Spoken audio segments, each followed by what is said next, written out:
Class कितनी देर पहले छूटी? टाइम हो गया ना? बस परफेक्ट। किसकी क्लास थी? अच्छा, लास्ट चैप्टर था।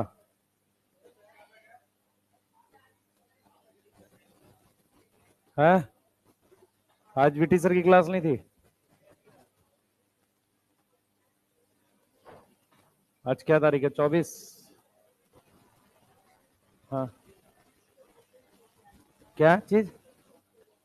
जल्दी बैठ जा भाई, तू बाहर निकल, तू अंदर हो जा बेटे, इसको अंदर करो।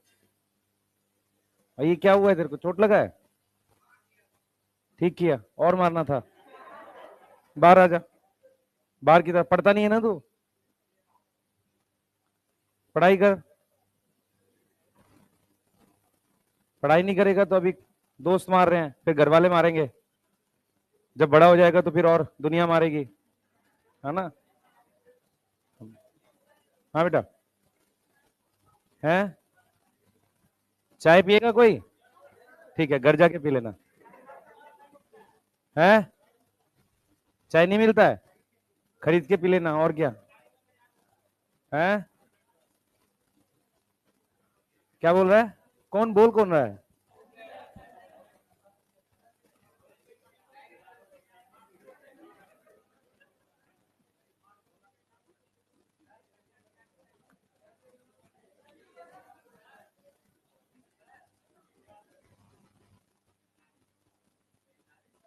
बैठ जाओ, ले आओ, दे दो। और कोई? और कोई? जमा हो गया, और बताओ। ये जमा हो गया बेटा, बाद में खाएंगे हम, है ना? हाँ, जो आज सारे आंसर करेगा उसको इनाम में मिलेगा। ठीक है, जितने क्वेश्चन मैं पूछूंगा जो सारे आंसर करेगा उसको इनाम में मिलेगा। ठीक है, हेडिंग डालो ये। आज अपलोड, रिकॉर्ड हो गया कल। अरे मैं नहीं खाऊंगा यार, अभी वापसी कर दूंगा। हाँ भाई, क्या ओरियो भाई बड़ी लग्जरी है तुम्हारे पास, पार्ले जी खा लिया कर। पेरेंट्स के पैसे से ओरियो खा रहा है, बताओ। आ जाओ, खा ले। मैं नहीं खाऊंगा बेटा, मैं सुबह खा के आता हूँ कुछ। हाँ, बिस्कुट नहीं खाता मैं सुबह दलिया खाता हूँ भाई, तुम्हारी तरह नहीं हूँ। हाँ, चलो पढ़ते हैं। बिस्कुट खा रहा है? नहीं, अजीब हाल है। चलो चालू करते हैं। हाँ, चलो। हाँ भाई, C4 प्लांट C3 C4 दोनों करता है। अरे उससे क्या मतलब है? C4 प्लांट इसलिए कह रहे हैं क्योंकि पहला प्रोडक्ट 4 कार्बन का है, लेकिन बंडल शीट सेल में क्या चल रहा है? C3 C4 चल रहा है। आ जाओ भाई, पहले एक बार जरा इसको जानकारी तो ले लें। कुछ भूल गए? कुछ याद है? सब याद है, कुछ भूल गए? चलो आओ। हाँ बेटा। हाँ, C4 में नहीं होगा, नहीं, उसी के लिए तो सारा इंतजाम किया है। हाँ भाई, ये 2 सेल है। ठीक है, सही है। यहां बाहर से क्या आया? CO2। एनसीईआरटी ने कैसे लिखा है, सुनो ध्यान से। पानी को ऐड करते हैं CO2 से, बनता है H2CO3। H2CO3 को जब तोड़ देते हैं तो SCO3 माइनस आता है। ठीक है, ये एक कार्बन है, वो उसको जोड़ के दिखा रहा है पीईपी से। सही है ना? यहां पे क्या बना है? ओए। ओए से क्या बना है? Malic acid. मैलिक एसिड को यहां लाए, मैलिक एसिड से वापसी क्या बनाया? ओए। ओए में से क्या निकाल दी? CO2। क्या बना? पायरुवेट। पायरुवेट से, अच्छा तुम्हारे लिए एक गुड न्यूज है, मैंने सोल्यूशन रिकॉर्ड कर दिया है। ठीक है, तो आज डोपा प्राइम का सोल्यूशन कल रात में रिकॉर्ड कर दिया है। इसका मतलब फोटोसिंथेसिस का, अभी सुन तो ले बेटा, बोले जाती है। इसका मतलब ये है कि कल अगर आप लोग नहीं करोगे तो मैं कल क्लास से भगा दूंगा। फोटोसिंथेसिस का असाइनमेंट करके लाना, इसका ये मतलब है। हाँ, ये गुड न्यूज है, ध्यान रखना। ठीक है, पहला क्लास है तो क्या हो गया भाई, आज रात में जग। ठीक है ना? पढ़, पूरा पूरा याद कर, असाइनमेंट सॉल्व कर। ठीक है ना? जो जितने क्वेश्चन नहीं करके लाएगा, मान लो 10 कम किए उसने, दो एक 194 है, तो उसके हिसाब से उनको थप्पड़ दिए जाएंगे। ठीक है, सही है। हाँ, आपने पूरा नहीं किया तो बेटा फिर कोई ऑप्शन थोड़ी है, भगा देंगे यहां से। ठीक है, चलो चालू करो। हाँ, नहीं करेगा कल एब्सेंट। बहुत सही है। तुम कहां इतने दिन से थे? ठीक है, बैठ जा भाई, उधर नहीं, उसके पास नहीं, वो फ्री रेडिकल है भाई, बैठ जा। हेडिंग डालो, चलो हेडिंग डालो जल्दी से। कंपैरिजन करो रूबिस्को और पैपकेस में, लिखते हैं जल्दी से। हाँ भाई, रूबिस्को और पैपकेस, और ऊपर में लिखो कंपैरिजन, लिखना चालू करें, हेडिंग डालो। आओ, आइए आइए, चाय भाई की पिलवाऊं? कल करके आइए क्वेश्चन जो फोटोसिंथेसिस दे दिए। बेटा कराऊंगा ना, शांति तो रख, तो पढ़ तो सही, पहले कल का टॉपिक पूरा तो करो, अधूरा है ना वो। हेडिंग डालो रूबिस्को और पैपकेस। सबसे पहले रूबिस्को कौन से सेल में होता है? अच्छा, कंपैरिजन में ऊपर लिखो यहाँ C4 प्लांट, यहाँ लिखो C4 प्लांट, कंपैरिजन लिखो जल्दी रूबिस्को और पैपकेस में, लाइन खींचो। अभी तक ज्योमेट्री बॉक्स खोल रहे हैं कुछ बच्चे।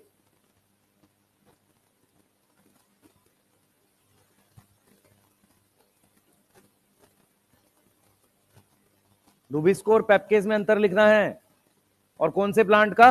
C4 प्लांट का। ठीक है, सबसे पहले रूबिस्को की लोकेशन लिखो C4 प्लांट में, लोकेशन बताओ। यस, इसकी लोकेशन क्या है? Bundle sheath cell. इसकी लोकेशन क्या है? लिखो जल्दी, फास्ट, जल्दी जल्दी फास्ट लिखो। मीजोफिल सेल और बंडल शीट सेल लिख लिया? ठीक है, रूबिस्को कैसे काम करता है? कार्बोक्सिलेज ऑक्सीजनेज दोनों, पेप्केज ओनली कार्बोक्सिलेज। यस, रूबिस्को कैसे काम करेगा? कार्बोक्सिलेज और ऑक्सीजनेज बोथ। कान से सुनना है, आंख हाथ से लिखना है। पेप्केज क्या करता है? Only carboxylase. लिख लिया सबने? हाथ तेज चलाओ जल्दी से बेटा। रूबिस्को बंडल शीट सेल, ये मीजोफिल सेल। रूबिस्को कैसे काम करता है? कार्बोक्सिलेज ऑक्सीजनेज दोनों, पेप्केज कार्बोक्सिलेज। रूबिस्को का प्रोडक्ट लिखो, प्रोडक्ट, प्रोडक्ट क्या बनेगा? पीजीए। प्रोडक्ट क्या बन रहा है? पीजीए। यस, क्या प्रोडक्ट बन रहा है? पीजीए। पेप्केज का प्रोडक्ट ओए। क्या हो गया बेटा? प्रोडक्ट पीजीए नहीं बनेगा रूबिस्को का, जब ऑक्सीजन होगी तो पीजी बनेगा, वो गलत चीज है। पर वैसे प्रोडक्ट क्या बनता है इसका? पीजीए। इसका प्रोडक्ट ओए है। यस, बोलो। ठीक है, अब हेडिंग इसमें कंपैरिजन लिखो, अगला इसमें कंपैरिजन लिखो।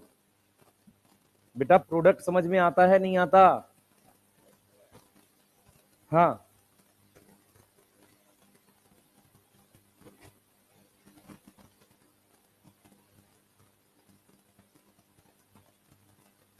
हेडिंग डालो मीजोफिल सेल और बंडल शीट सेल में डिफरेंस लिखेंगे। और ये कौन से प्लांट का लिख रहे हो? ऊपर लिखो C4 प्लांट का, या दोनों के ब्रैकेट में C4 प्लांट लिखो। मीजोफिल सेल के ब्रैकेट में भी C4 प्लांट लिखो, और बंडल शीट सेल के ब्रैकेट में भी C4 प्लांट लिखो। तुम बेटा पता नहीं बोर्ड में कैसे पास हुए, तुमको लिखना भी नहीं आता, ये हालत है तुम लोग की, बताओ यार। मीजोफिल सेल, सबसे पहला पॉइंट क्या लिखोगे? सुनो, पहले सुनते रहो जो मैं बता रहा हूं आपसे। मीजोफिल सेल जो होता है उसकी वॉल परवियस है इम्परवियस है? परवियस। तो पहला पॉइंट क्या लिखेंगे? परवियस। परवियस किसके लिए? For gases. यस, इसमें क्या लिखोगे? इम्परवियस। क्या लिखोगे? इम्परवियस। यस, इम्परवियस स्पेलिंग लिख लोगे इम्परवियस की? हाँ भाई जल्दी बताओ। Pervious for gases, impervious for gases. अगला पॉइंट, इसमें रूबिस्को है, पेप्केज है? इसमें पेप्केज प्रेजेंट है, इसमें क्या प्रेजेंट है? रूबिस्को प्रेजेंट है। नेक्स्ट, और बताओ। इसमें थाइलाकॉइड कैसे हैं? इसमें थाइलाकॉइड कैसे हैं? ग्रेनल। इसमें थाइलाकॉइड कैसे हैं? थाइलाकॉइड कैसे बेटा? Stromal lamellae. कैसा है? स्ट्रोमल लैमिली है। यहां ग्रेनल है और यहां पर क्या है? स्ट्रोमल लैमिली है। ठीक है, यस। यहां पर क्या लिखोगे? यहां पर लिखोगे PS1, PS2 एंड PS1। यहां क्या लिखोगे? PS1। यहां पे पानी टूटेगा?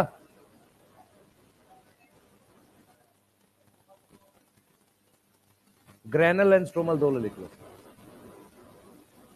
यहां क्या होगी? फोटोलिसिस अकर। यहां पे नहीं होगी फोटोलिसिस। यस। इसमें क्या होगा? केल्विन साइकिल नहीं होगी। नहीं, केल्विन साइकिल नॉट अकर। और इसमें केल्विन साइकिल होगी। इसकी वॉल किसकी थिन होगी? इसकी। ये कैसा होगा? Thin wall. इसकी वॉल कैसी होगी? Thick wall.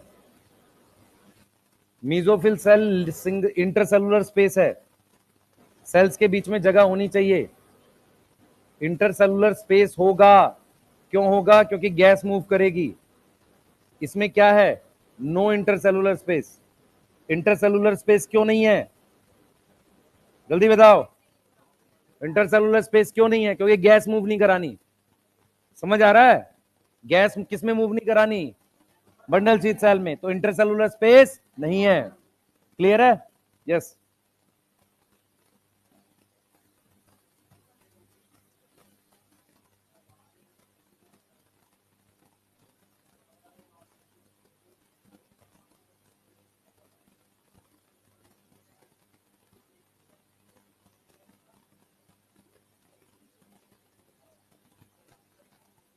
कहां खत्म हो रहा है? स्ट्रोमा में से। तो पानी टूट भी तो रहा है। बंडल शीथ सेल में कहां खत्म हो रहा है? NADPH। ठीक है, पर वो प्रोटॉन थोड़ी यूज कर रहा है, मेन इलेक्ट्रॉन यूज करता है वो। एक्चुअल में क्या है कि OA जो है वो कीटोन ग्रुप है, मैलिक एसिड अल्कोहल है। तो कीटोन से अल्कोहल में प्रोटोन भी मूव किया है, सिर्फ इलेक्ट्रॉन मूव नहीं किया। तो जो मैलिक एसिड लेकर आया ना, वो प्रोटोन लेकर आया। ठीक है। हम्म। हम्म।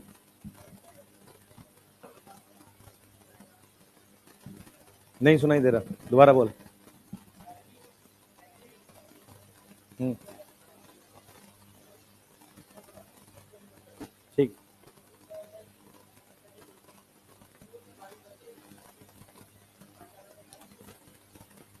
पहली बात, CO2 कभी भी, केमिकल रिएक्शंस पढ़े? केमिकल रिएक्शन कराने के लिए दो चीजें सेम फेज में होनी चाहिए। सेम फेज मतलब या तो दोनों लिक्विड हो, समझ में आ रहा है, या दोनों गैस हो, ऐसा कुछ होता है। ठीक है। CO2 जाकर रिएक्ट नहीं कर सकता। CO2 को पानी में घुलना ही पड़ता है। वो तो इसने लिख दिया एक अलग चीज है, पर नॉर्मली CO2 क्या करेगी? पहले पानी में घुलेगी, उसके बाद रिएक्ट करती है। तो जो बाइकार्बोनेट है ना, वो एक कार्बन काउंट होती है, वो कोई रिएक्शन नहीं है पानी में, वो नेचुरल रिएक्शन है। उसके लिए कोई एंजाइम भी नहीं चाहिए उसे।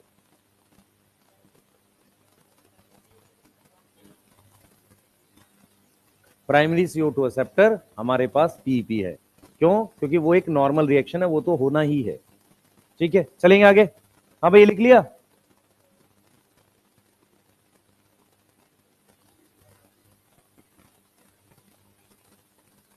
लिखा है कहीं पर? कहां लिखा है? पढ़ पढ़, पूरा पूरी लाइन पढ़। कर ले, पर वो उसका कोई मतलब नहीं है।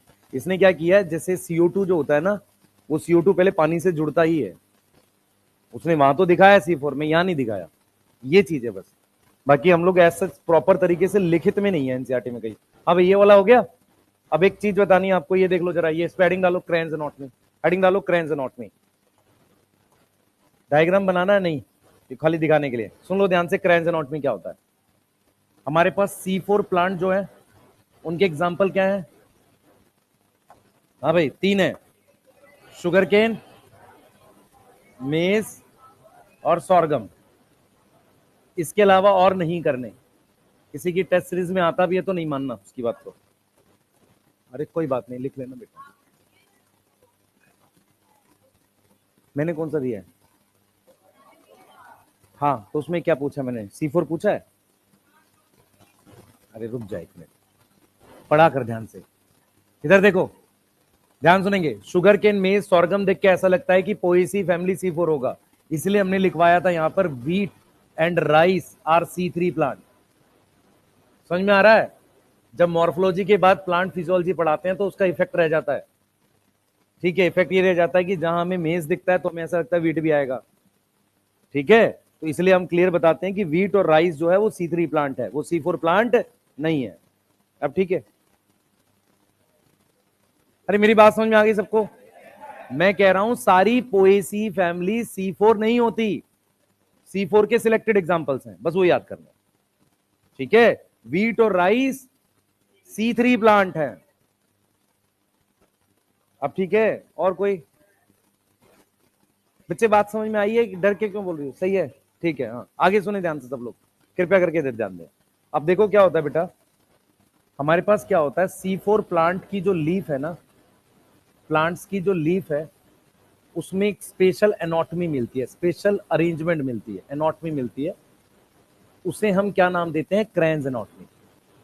क्रैन्स एनाटॉमी के क्या फीचर्स हैं पहले समझ लो ध्यान से। सबसे पहले जो लीफ रहेगी ऐसे, इस लीफ को जाओ, इस लीफ को हमने ऐसे काट दिया तो मुझे क्या दिखेगा? सबसे पहले मुझे दिखेगा वास्कुलर बंडल। ठीक है, क्या है हमारे पास? वास्कुलर बंडल है। ये वास्कुलर बंडल है। वास्कुलर बंडल कहां होगा? लीफ के इसमें होगा, इसमें होता है ना। इसके चारों तरफ हमारे पास बंडल शीथ सेल होंगे जो कई लेयर में प्रेजेंट होंगे, उनमें इंटरसेलुलर स्पेस नहीं होगा, थिक वॉल होंगे। कई लेयर में मेरे पास बंडल शीथ सेल्स होते हैं, थिक वॉल। क्लियर है? थिक वॉल कई लेयर में, ये कौन से सेल्स हैं? Bundle sheath sales. इनको क्रैन्स एनाटॉमी का क्या मतलब होता है बच्चे? बंडल शीथ सेल्स ने माला जैसा कुछ बना लिया है कई लेयर्स में। उसके बाद मेरे पास इसके बाहर मीजोफिल सेल्स होंगे जिनमें इंटरसेलुलर स्पेस होगा। तो जब मैं लीफ को काटूंगा, ये लीफ है, इसको काटूं और ऐसे देखो तो उसमें मुझे बीच में वास्कुलर बंडल दिखेगा। ये चारों तरफ कौन से सेल है? बंडल शीथ सेल है। और ये वाले क्या है? मीजोफिल सेल है। इस अरेंजमेंट को हम क्या बोलते हैं? क्रैन्स एनाटॉमी बोलते हैं। क्या बोलते हैं? क्रैन्स एनाटॉमी। क्रैन्स एनाटॉमी का मेन पॉइंट्स क्या याद रखना है कि हमारे पास जो बंडल शीथ सेल हैं वो कैसे हैं? थिक वॉल है, ठीक है, और कैसे हैं? इम्परवियस हैं। यस, इम्परवियस हैं एंड मैनी लेयर्स में है। किसमें है? मैनी लेयर्स में है। समझ में आ रहा है? मैनी लेयर्स में। किसके अराउंड? Around vascular bundle.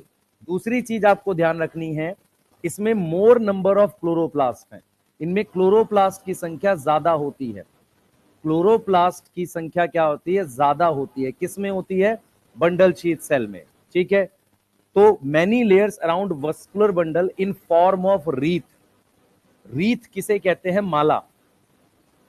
ठीक है, जो माला की फॉर्म में इस तरीके से लगे रहते हैं। कितनी लेयर में? कई लेयर में है। कैसी वॉल है उसकी? Thick wall. उसके बाद हमारे पास आउटसाइड टू दिस हमारे पास कौन प्रेजेंट है? Mesophyll cell. Outside to this हमारे पास क्या है? मीजोफिल सेल है। कोई डाउट है यहां पे? यस, आउटसाइड टू दिस मेरे पास क्या प्रेजेंट है? मीजोफिल सेल प्रेजेंट है। समझ लो ध्यान से। ठीक है, मीजोफिल सेल प्रेजेंट है। मैं कुछ पॉइंट्स क्लियर करता हूं। किसकी वॉल थिक है? Bundle sheath, mesophyll. Bundle sheath की। किसमें इंटरसेलुलर स्पेस नहीं है? बंडल शीथ सेल में। अब सुनो ध्यान से, लाइट और डार्क रिएक्शन, मान लो तुम दो लोग हो साथ में पढ़ाई कर रहे हो, ठीक है, क्लियर है, सही है, पढ़ाई कर रहे हो, एक की स्पीड ज्यादा है, ठीक है, दूसरे की स्पीड कम है लिखने की, ठीक है, एक की 4 गुना है, तो दूसरे वाले को फिर दोनों हाथ से लिखो और क्या करोगे? ऐसे ही क्या है? ऐसे ही क्या है, लाइट रिएक्शन जो हो रहा है उसकी स्पीड बहुत ज्यादा है, डार्क रिएक्शन की स्पीड कम है। तो स्पीड मैच करने के लिए बंडल शीथ सेल ने अपने अंदर क्लोरोप्लास्ट की संख्या बढ़ा दी है। समझ में आया? लाइट रिएक्शन के प्रोडक्ट पे डार्क रिएक्शन डिपेंड है, और डार्क रिएक्शन में जो NADP प्लस वापसी बनता है उस पर लाइट रिएक्शन डिपेंड है। समझ आ रहा है? अगर मैं डार्क रिएक्शन पूरी तरह रोक दूं तो लाइट भी अपने आप रुक जाएगा। रीजन, क्योंकि अगर डार्क रिएक्शन में वापसी NADP प्लस नहीं बनेगा तो वो भी रुक जाएगा लाइट, क्योंकि डार्क लाइट रिएक्शन को चलाए रखने के लिए भी तो NADP प्लस चाहिए। अरे मेरी बात समझ में आ रही है? नहीं भाई, ये बॉटल है मान लो, कुछ लगाया नहीं इसमें बेटा आज, नालायक। इधर देखो, ये बॉटल पानी है, मैं ये कह रहा हूं कि एक पर्सन है, इस बोतल में पानी भर रहा है, इसको जाके दूसरी जगह खाली कर रहे हैं, जब ये वापसी यहां ला रहे हैं इसमें फिर पानी भर रहे हैं। अगर मैं खाली बोतल यहां लाऊंगा नहीं तो पानी किसमें भरेंगे? समझ में आ रहा है? तो जो लाइट रिएक्शन है उसको NADP प्लस चाहिए, वो कहां से आता है? डार्क रिएक्शन से। क्लियर है? तो हम यही चीज आपको समझा रहे हैं, लाइट और डार्क रिएक्शन थोड़ा मैच करके चलना चाहिए, बहुत बड़ा अंतर होगा तो नहीं चलेगा। जब मीजोफिल सेल में दोनों हो रहे थे तो उतनी प्रॉब्लम नहीं थी, लेकिन जब दो अलग अलग सेल में कर दिया तो क्या किया नेचर ने? बंडल शीथ सेल में क्लोरोप्लास्ट की संख्या बढ़ा दी ताकि लाइट रिएक्शन की स्पीड से मैच कर सके।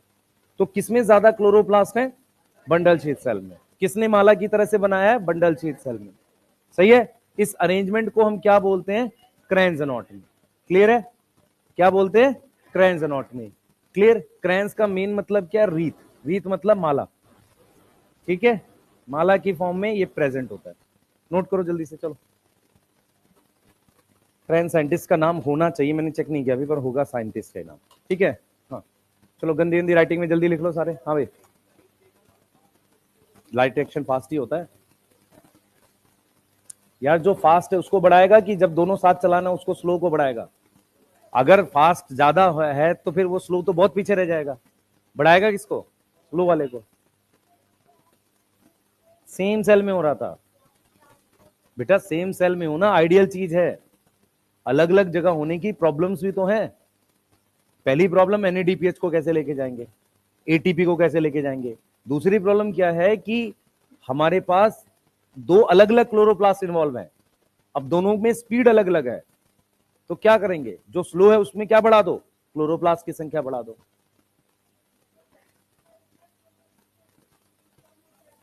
बेटा बहुत पास पास सेल्स हैं, स्पेस नहीं होना चाहिए, क्योंकि गैस मूव ही नहीं करानी। सेल्स के बीच में स्पेस इसलिए रखा जाता है लीफ में ताकि उसके बीच में से हवा निकल सके। हाँ,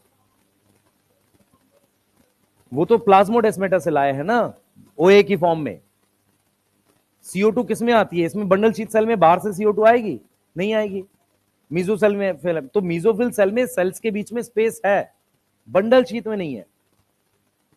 नहीं चाहिए ना हमें, क्योंकि उसमें गैस जाएगा ही नहीं, ना गैस आएगा ना जाएगा, तो स्पेस क्यों रखना?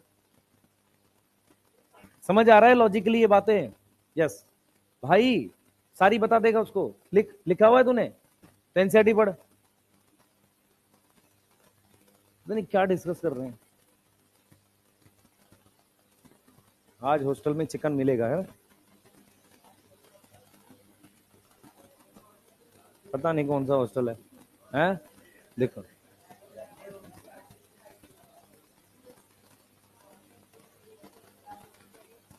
फिर कोई दिक्कत नहीं है ना बेटा, आसपास है तो फिर नहीं, सेम नहीं होगा, पर मैनेज करना आसान है।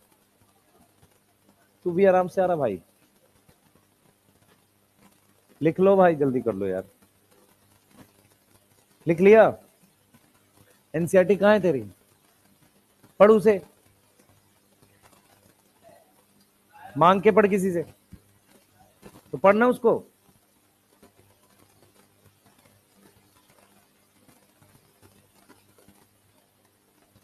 जल्दी करो।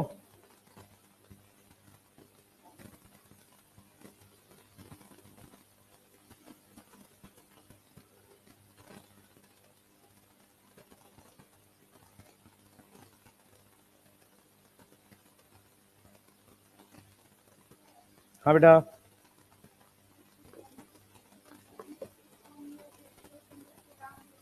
असल में bundle sheath cell vascular bundle के अराउंड ये इसलिए क्योंकि खाना कौन बना रहा है एग्जैक्टली?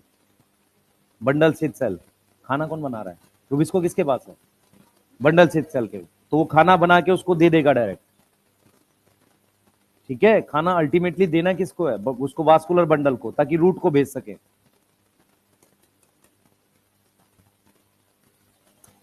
लिख लिया भाई?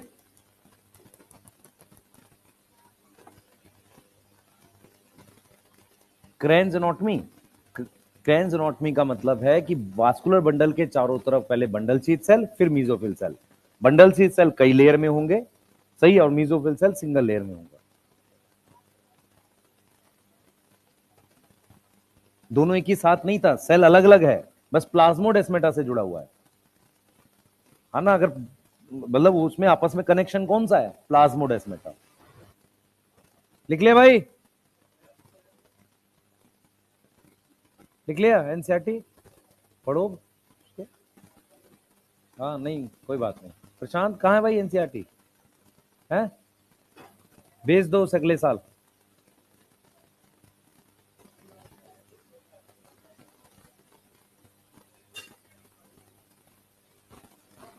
यार तुम लोग कितने, भाई सुनो ध्यान से सुनो सब लोग, अपनी एक बार असाइनमेंट आज बना लो, अभी 12 बजे के आसपास सॉल्यूशन अपलोड हो जाएगा, उसमें से आंसर्स देख लेना, क्वेश्चन ठीक बने हुए हैं। यदि आप उतने क्वेश्चन बना लेते हो, आपका कोई कॉन्सेप्ट मिस नहीं होगा एनसीईआरटी का। आपने कुछ नहीं करना, मेरे से अगर जेन्युइनली पूछो आपसे, आपको नोट्स 4 से 5 बार रीड करने हैं और 1-2 बार बंद करके रैंडम लिखने हैं। उसके बाद वो आपको 194 क्वेश्चन दे दिए, वो बना लेने हैं। उसके बाद आप कुछ मत बनाओ, कुछ करने की जरूरत नहीं है आपको।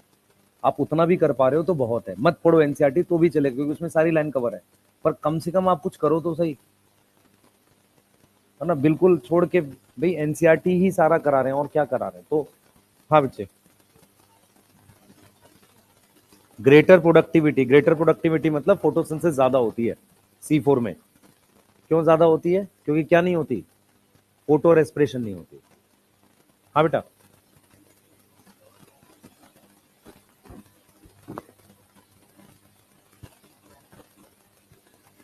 हाँ इसीलिए। नहीं नहीं, थोड़ा पास पहुंच पाता है, मैच तो कभी कर ही नहीं सकता। लाइट रिएक्शन को डार्क रिएक्शन कभी मैच नहीं कर सकता। आ जाओ भाई, जरा ये वाला लिखेंगे, अब हेडिंग डालो।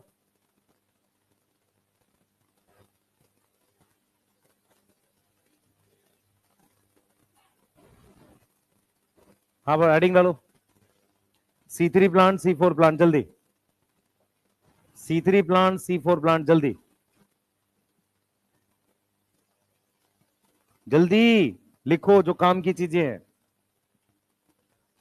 हाँ स्केल निकाल के लाइन खींचेंगे कुछ बच्चे, हाँ स्केल निकालो जल्दी लिखो, हाँ ग्रीन से खींचना, सही है। तू बेटा कितना चुगली खो रहा है, पढ़ लेना। छोटे बच्चे जो है 4th क्लास के बच्चे होते हैं नालायक। बस भाई, आए हुए तुम्हें एक दिन नहीं हुआ अभी, है भाई। लड़की वाला गुण क्या होता है, अब तुम कमेंट पास कर रहे हो, चुप हो जाओ बस, नालायक। और तुमको लड़की भी बोलना, लड़की बोल रहा है, नालायक, बड़ा खराब है। चलो लिखो, C3 plant C4 plant, number of cell, जल्दी करो भाई, लिख लिया, चालू करो इसे।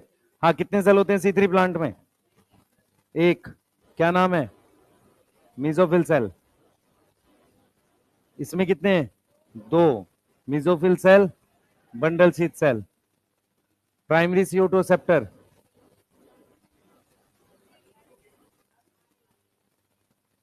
C3 प्लांट है, प्राइमरी CO2 रिसेप्टर कौन होगा, RUBP। कितने कार्बन है इसमें, कौन होगा, PP। कृपया करके खुद से सॉल्व करो। फर्स्ट प्रोडक्ट PGA, कितने कार्बन, 3। इसका कैल्विन साइकिल, यस।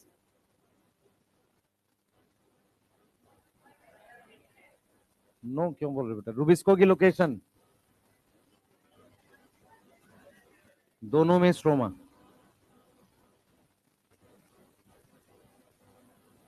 हाँ भाई,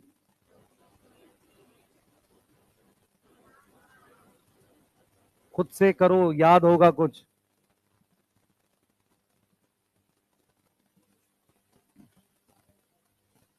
रेस्पिरेशन, और क्या पढ़ेंगे कल से।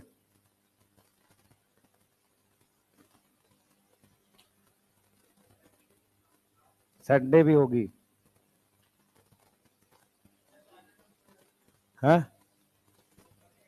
पहले रेस्पिरेशन पढ़ाऊंगा, एनाटॉमी बाद में।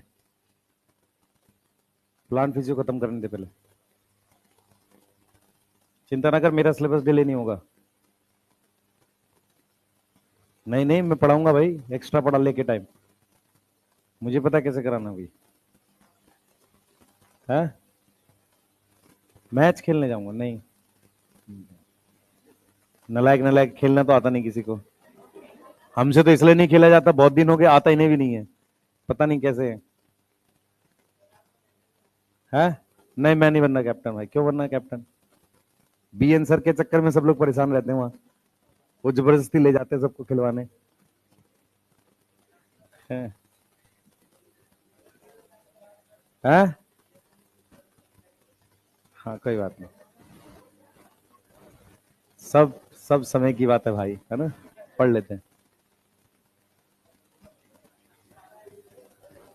चले, अरे कोई हमें पता, वो कोई दिक्कत नहीं। चलो, लिख लिया बेटा, थोड़ा जल्दी जल्दी लिखते हैं। हाँ, आराम से लिख रहे हैं। चलें, नेक्स्ट पेज। लिख लिया बेटा? जो लिख लिया हो, खाली बैठे हो, अपना फूल वूल बना लो उसके आसपास, है ना, सजा लो उसको एकदम डिजाइन बना के। इस पे लिखो, ये लिखो, C3 plant, C4 plant, cranes anatomy किस में मिलती है? C3 में, C4 में? C4 में। क्रेन्स एनाटॉमी मिलती है C4 में। अब सबसे इंपॉर्टेंट कॉन्सेप्ट समझो, क्रेन्स एनाटॉमी इसमें नो, इसमें यस। अब सुन लो ध्यान से जो मैं पॉइंट बोल रहा हूं, सुन लो इधर, ध्यान से सुनेंगे। आपके पास कोई चीज कम अमाउंट में है, ठीक है, उसकी कमी तब फील होती है जब आपको ज्यादा अमाउंट में चाहिए होगी, नहीं तो आपको कोई पता ही नहीं चलता। इस बात को मैं कैसे समझाने की कोशिश कर रहा हूं। C3 C4 प्लांट में अंतर तब पता चलता है जब फोटो रेस्पिरेशन हो रहा हो। अगर लो लाइट इंटेंसिटी है, लाइट इंटेंसिटी कम है, मतलब तेज धूप नहीं है, तो फोटो रेस्पिरेशन ना C3 में होगा ना C4 में होगा। लेकिन अगर लाइट तेज आएगी तो C3 में फोटो रेस्पिरेशन होगा, C4 में तब भी नहीं होगा। मेरी बात समझ में आई? C3 और C4 में फर्क उन्हीं कंडीशंस में पता चलता है जब फोटो रेस्पिरेशन होता है। कौन सी कंडीशन थी? हाई CO2, नहीं, high O2, high temperature, high light intensity, low CO2। सिर्फ यही कंडीशंस हैं जिनमें फोटो रेस्पिरेशन C3 में होता है। अगर मैं आपसे कहूं लो टेम्परेचर में फोटो रेस्पिरेशन C3 में होगा, नहीं, C4 में भी नहीं होगा। तो क्या दोनों में अंतर पता चला? नहीं। अंतर कब पता चलता है? जब कंडीशन अलग होती है। For example, photo respiration high oxygen में C3 में होगा, C4 में नहीं होगा, लेकिन लो ऑक्सीजन में दोनों में नहीं होगा। समझ पा रहे हो? अगर लो लाइट है तो C3 प्लांट में फोटो रेस्पिरेशन नहीं होगा, इसमें तो होता ही नहीं है, लेकिन हाई लाइट में इसमें होगा, इसमें नहीं होगा। समझ में आ गया? यही सबसे इंपॉर्टेंट बात आपको समझनी है। अगर क्वेश्चन आता है कि in high CO2 concentration photo respiration occur in C3 C4 both और नन, नन, समझ पा रहे हो? अगर क्वेश्चन आता है high O2 concentration photo respiration occur in C3, clear है? अब इसको दूसरे तरीके से कैसे पूछेगा?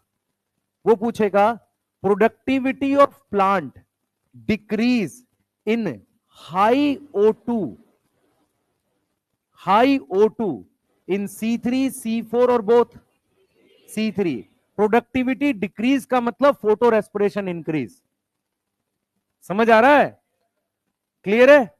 यही चीज उसने टेबल में आगे लिखी है, जो मैं टेबल बता रहा हूं। ऑप्टिमम टेम्परेचर C3 20 से 25 डिग्री पे काम करता है, और ये काम करता है 30 से 40 डिग्री पे। इसके एग्जाम्पल तुम्हारे आसपास टोमेटो, मैंगो, ठीक है, उसके अलावा वीट, राइस, बहुत सारे प्लांट है। इसमें तीन ही याद करने हैं, मेज, शुगर केन, सोरगम, यस, अब इधर आ जाओ, लिख लो पहले एक बार, मैं टेबल एक्सप्लेन करने जा रहा हूं। टेबल अपनी एनसीईआरटी में भरेंगे, जिनके पास नहीं हो। हाँ, C4 प्लांट उस जगह इवॉल्व किए हैं जहां टेम्परेचर ज्यादा था, इक्वेटर के पास, इसलिए उनका ऑप्टिमम टेम्परेचर ज्यादा। ऑप्टिमम क्या होता है? What is optimum? Optimum activity क्या होती है? Maximum activity. ऑप्टिमम का मतलब होता है मैक्सिमम एक्टिविटी, बेस्ट होता है। अगर तुम्हें बोला जाए कि तुम ऑप्टिमम स्टडी कर रहे हो, इसका मतलब तुम मैक्सिमम कर रहे हो, इससे ज्यादा नहीं कर सकते। ठीक है, किन कंडीशन में मैक्सिमम होगी उसे ऑप्टिमम कहते हैं। ठीक है, सही है। ऑप्टिमम होती है एग्जाम से एक दिन पहले। हाँ, एक दिन पहले एकदम मैक्सिमम होती है। नींद घट जाएगा, यस, ऑप्टिमम का यही मतलब होता है। चलिए आगे करेंगे, लिख लिया?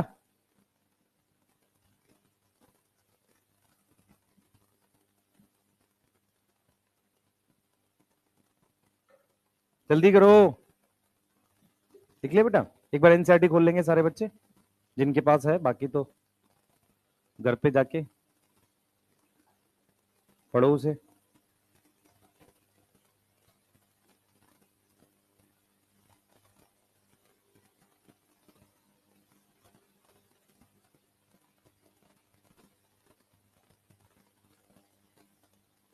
चलिए चालू करते हैं, लिख लिया भाई? लिख लिया नहीं? यार क्या करते हो तुम? क्रॉस ही तो लगाने को समझना थोड़ी है। नहीं समझ तो वैसे भी नहीं आता कुछ, है ना? तुम लोग को बेटा दिन भर जलील किया जाता है, उसके बाद भी नहीं पढ़ते कुछ बच्चे ना।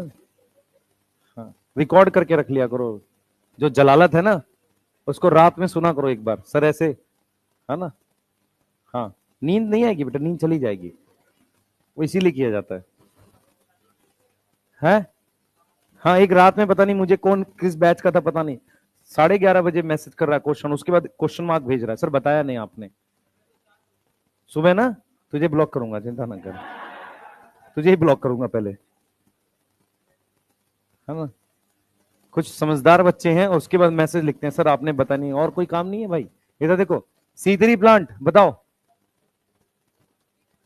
हाँ, C3 प्लांट में मीजोफिल सेल, कैल्विन साइकिल, इसमें bundle sheath cell, cell type in initial carboxylation. Mesophyll cell, mesophyll cell, initial carboxylation की बात हो रही है। शुरुआत में CO2 कहां जुड़ा था? दोनों में मीजोफिल सेल में जुड़ता है। यस, दोनों में किसमें जुड़ता है? C4 प्लांट में मीजोफिल सेल में पेप्केज है ना। आ जाओ, how many cell type? 1 2। Primary CO2 receptor, RUBP, कितनी कार्बन है यहां? कितनी कार्बन? 3 कार्बन। प्रोडक्ट PGA, कितनी कार्बन? OA। ठीक है, यहां तक टेबल में कोई दिक्कत? यहां तक तो आएगा भी नहीं कुछ, है ना, आसान है। हाउ मेनी प्राइमरी तो हो गया। Does the plant have rubisco? Yes, yes, ठीक है। Does the plant have PEPcase? No. Yes, PEPcase क्या करेगा C3 में? ठीक है, हाँ। Which cells in a plant have rubisco? और इसमें अब देखो, CO2 fixation rate, high light condition, मतलब फोटो रेस्पिरेशन ज्यादा हो रहा तो इसमें लो होगी, इसमें हाई होगी। समझो ध्यान से, इसमें लो क्यों है? फोटो रेस्पिरेशन हो रहा है, समझ आ रहा है? फोटो रेस्पिरेशन होने से CO2 फिक्सेशन रेट कम हो जाएगा। Whether photorespiration at low light intensity, दोनों में नेग्लिजिबल, लगभग नहीं होगा, तो दोनों में क्या लिख देंगे हम? नेग्लिजिबल, यहां इसने बोला है। Whether photo high light intensity में, यस, इसमें वही नेग्लिजिबल, है ना? यस, समझ आ गया? इसमें यस, इसमें नो के बराबर, ठीक है। अब क्या कह रहा है, वेदर फोटो रेस्पिरेशन लो CO2 में, यस, इसमें नेग्लिजिबल। भाई लो CO2 में, इसमें तो चलता ही है, मतलब इसमें तो होता ही नहीं है, इसमें होता है।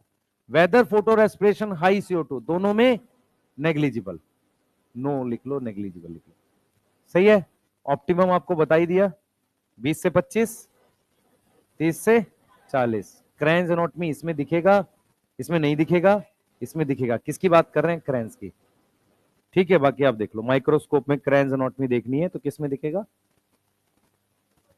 C4 में दिखेगा, C3 में। ये टेबल समझ में आई है। इस टेबल का सबसे इंपॉर्टेंट पार्ट ये है, ताकि आप चीजें क्वेश्चन करते हो ध्यान रखो। अगर क्वेश्चन करते हो तो उसने दे दिया इन high light intensity photo respiration present in C3, C4 में नहीं है।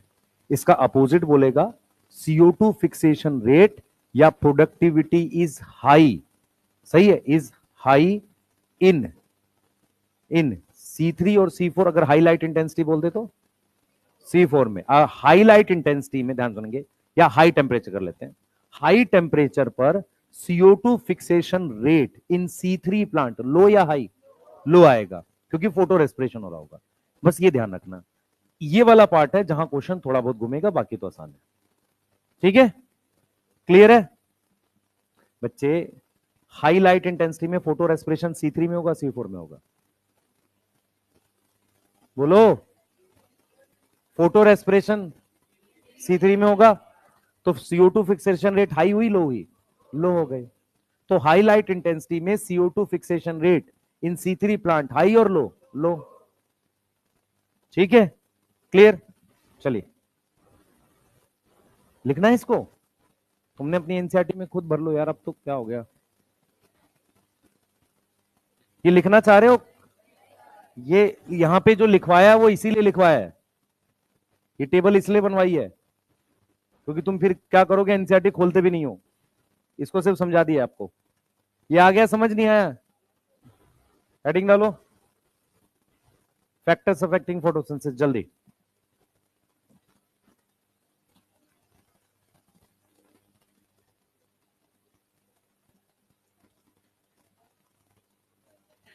फैक्टर्स अफेक्टिंग फोटोसिंथेसिस,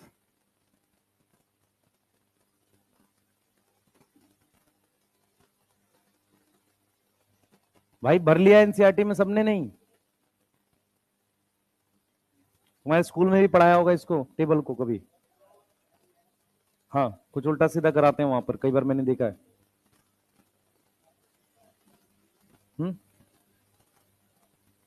ये एक टेबल इंपॉर्टेंट नहीं है, ऐसा होता है, ठीक है। बस कर भाई, कोविड को कितना बोलेगा, परेशान हो गए हम लोग। हेडिंग डालो, फैक्टर्स अफेक्टिंग फोटोसिंथेसिस। हाँ भाई सुनो, ध्यान से सुनो, मेरी तरफ देखो सब लोग। हमारे पास क्या है, दो चीजें होती हैं। एक होती है अमाउंट ऑफ फोटोसिंथेसिस, अमाउंट मतलब कि कितनी फोटोसिंथेसिस चल, एक होती है रेट, रेट का मतलब होता है स्पीड, ठीक है। रेट का क्या मतलब होता है, स्पीड। हम लोग क्या है उसके अराउंड बात करेंगे, रेट के अराउंड, ठीक है। हम कह रहे हैं कि किसी भी फोटोसिंथेसिस को अफेक्ट करने के लिए दो तरह के फैक्टर होते हैं, एक जो प्लांट पर निर्भर करते हैं, दूसरा एक्सटर्नल कंडीशन पे, ठीक है। तो हमारे पास क्या है, रेट को, जो रेट मतलब स्पीड, रेट ऑफ फोटोसिंथेसिस को अफेक्ट करने के लिए दो तरह के फैक्टर है। एक हमारे पास कैसा फैक्टर है, एक्सटर्नल। एक्सटर्नल फैक्टर का मतलब बाहरी, इसमें क्या क्या आता है, लाइट आती है, इसमें आता है CO2, इसमें तापमान आता है, और इसमें आ जाता है पानी। ये चार फैक्टर हैं जो एक्सटर्नल फैक्टर है। इसके अलावा एक्सटर्नल में न्यूट्रिएंट्स भी होते हैं, मिनरल्स वगैरह सॉइल में, वो भी होते हैं, पर एनसीईआरटी यही चार पढ़ा रही है।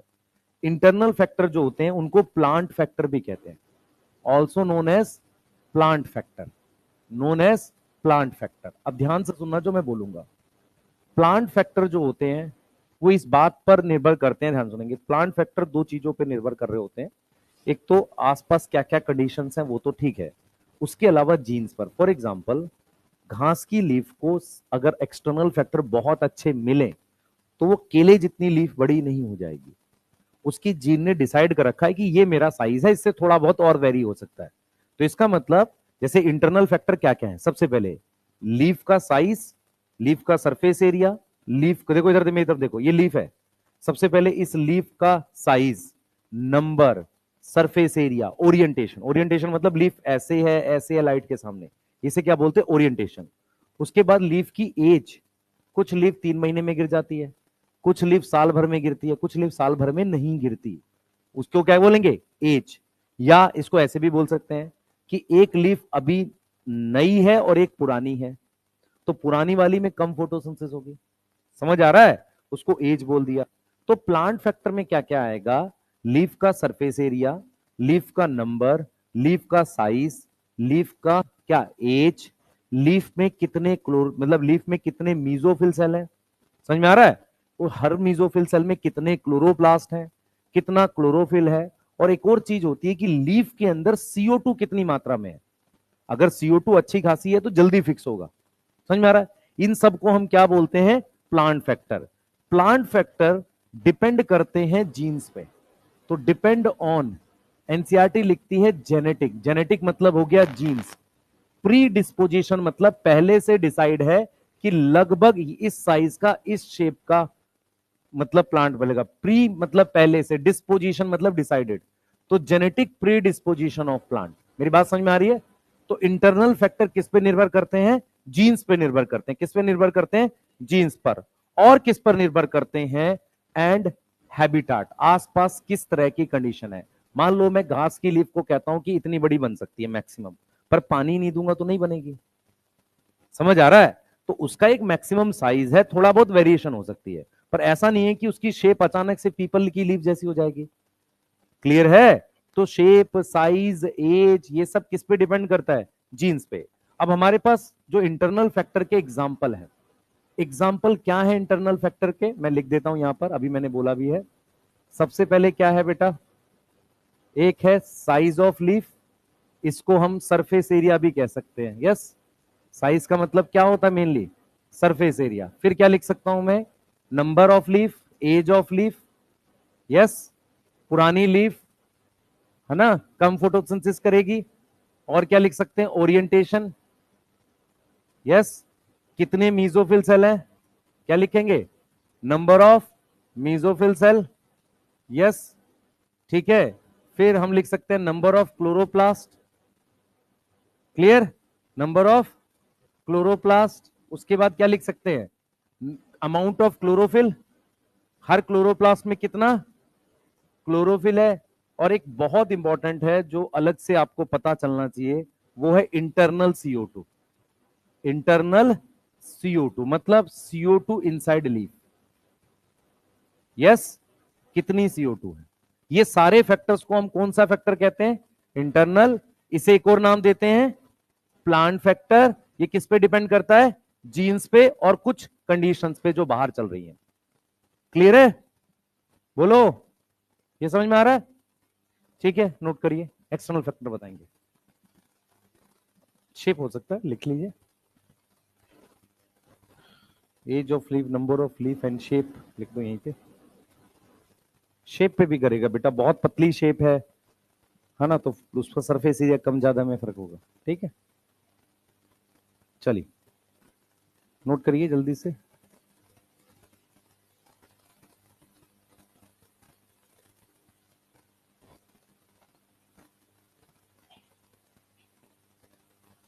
आपकी क्लास कितने बजे तक होती है, 11:30 तक ना,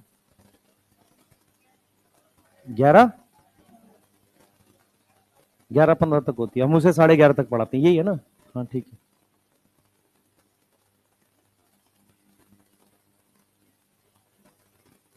बेटा देख, मेरा अपना एक्सपीरियंस ऑफलाइन को लेके क्लियर है कि डेली थोड़ा थोड़ा एक्स्ट्रा पढ़ाने से उस लास्ट में फिर खींचना ही पड़ता, ये मुझे पता है 100%।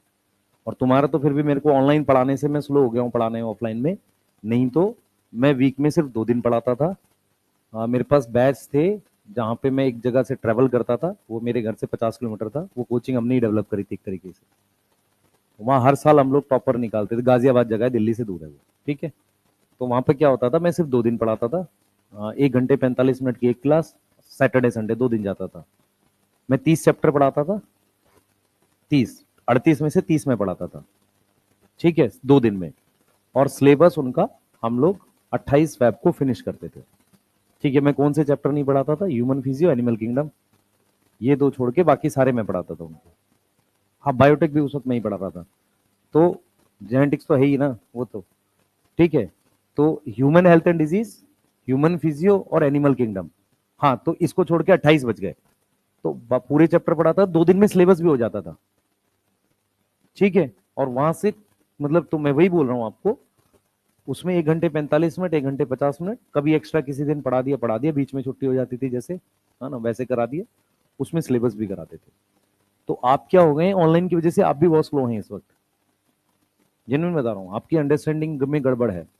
नहीं तो ऑफलाइन में तो क्या होता है, बच्चे एक बार जो पढ़ा दिया, उसकी कोई रिकॉर्डिंग अवेलेबल नहीं है।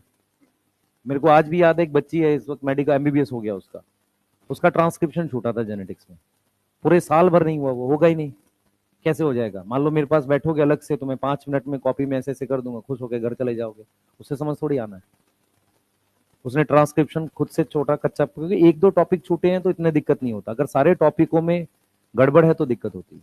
ठीक है, तो ऑफलाइन का पहले यही माहौल था, टीचर ने जो पढ़ा दिया वो क्लास में है, क्लासेस छोड़नी नहीं है, रिकॉर्डिंग है नहीं, तो जो क्लास में छूटा वो बाहर कवर नहीं हो सकता, इम्पॉसिबल है। इतने सारे बच्चे हैं, मैं 45 मिनट का टॉपिक दोबारा 45 मिनट बैठा के किसी बच्चे को पहले आज तक तो पढ़ाया नहीं मैंने, ना मैं इंटरेस्टेड हूँ। भाई जॉब के 8 घंटे हैं, उसमें से 6 घंटे हमने क्लास ले ली, अब मैं एक्स्ट्रा एक एक बच्चे को बैठा के अलग से पढ़ाऊंगा? इतनी कोई डेडिकेशन और जरूरत भी नहीं है इस डेडिकेशन की, क्लास में छोड़ी भाई उसने। सिंपल सा लॉजिक बता रहा हूँ आपको मैं। तो ये कोई कोई लॉजिक नहीं है, ये खराब चीज है कि आप सोचते हो कि बाहर कोई कई किसी से भी हम थोड़ी देर पढ़ लेंगे कुछ समझ, आप डाउट पूछ सकते हो, टॉपिक पढ़ने बैठोगे कोई नहीं पढ़ा सकता। क्लियर है? ये गलत डायरेक्शन ही है एक्चुअल में। ठीक है, आप सोच रहे हो कि मैंने ट्रेन छोड़ दी है स्टेशन के लिए और मैं अब रिक्शा पकड़ के पहुंच जाऊंगा, वैसा पॉसिबल नहीं है। समझ रहे हो मैं क्या बोलना चाह रहा हूं? तो इसीलिए क्लासेस नहीं छोड़ते थे ऑफलाइन में बच्चे, और जो सीरियस होते थे उन्होंने एक भी क्लास नहीं छोड़ी, पूरा पूरा बैच अटेंड किया है, चाहे कुछ भी हो जाता था। ठीक है, सबके लिए कह रहा हूं बेटा, क्योंकि रिकॉर्डिंग सोल्यूशन नहीं है कभी भी। चले? हाँ, और चौक से बढ़ाते थे, यहां तो फिर भी साफ लिख रहे हैं। हाँ, ये क्या हुआ? क्या चीज? हार्मोन पे, हार्मोन इंटरनल, हाँ लिख सकते हैं। इसमें चाहो तो प्लांट हार्मोन भी लिख लो भाई, प्लांट हार्मोन लिख लो इसमें, हार्मोन से इंटरनल फैक्टर ही है। यस, आ जाओ, हेडिंग डालो, एक्सटर्नल फैक्टर, लॉ लिखेंगे सबसे पहले। हेडिंग डालो, law of limiting factor. Pre disposition मतलब पहले से जीन्स ने डिसाइड किया हुआ है। बैक स्लाइड क्यों लिखा नहीं अभी तक? वाह, इतना धीरे लिखते हो तुम लोग, जल्दी करो।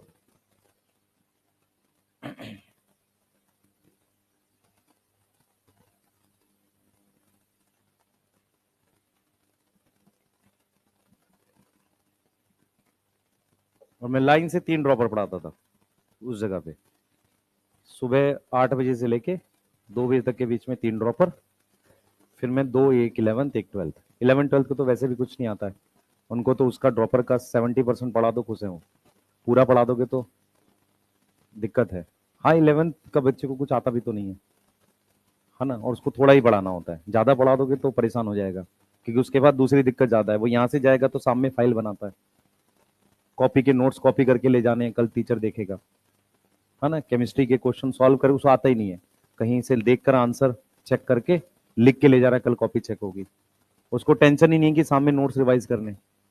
सही है, 11th का तो यही होता है, 11 12th में खासकर इसलिए नहीं होता सिलेक्शन, क्योंकि उनको पता ही नहीं करना क्या है, और खास चीज उनको ये भी नहीं पता क्या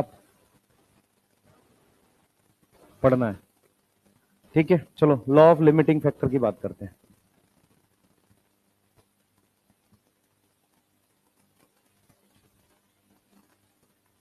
ठीक है, क्या है लॉ ऑफ लिमिटिंग फैक्टर? आप में से बहुत सारे बच्चों ने लिमिटिंग रिएजेंट पढ़ा होगा। लिमिटिंग रिएजेंट क्या होता है, केमिस्ट्री में पढ़ा है? ठीक है, लिमिटिंग रिएजेंट क्या होता है? जिसकी कंसंट्रेशन में फर्क नहीं आता, ऐसा कुछ होता है? नहीं, या जो प्रोडक्ट कितना बनेगा वो डिसाइड करेगा, ऐसा कुछ होता है?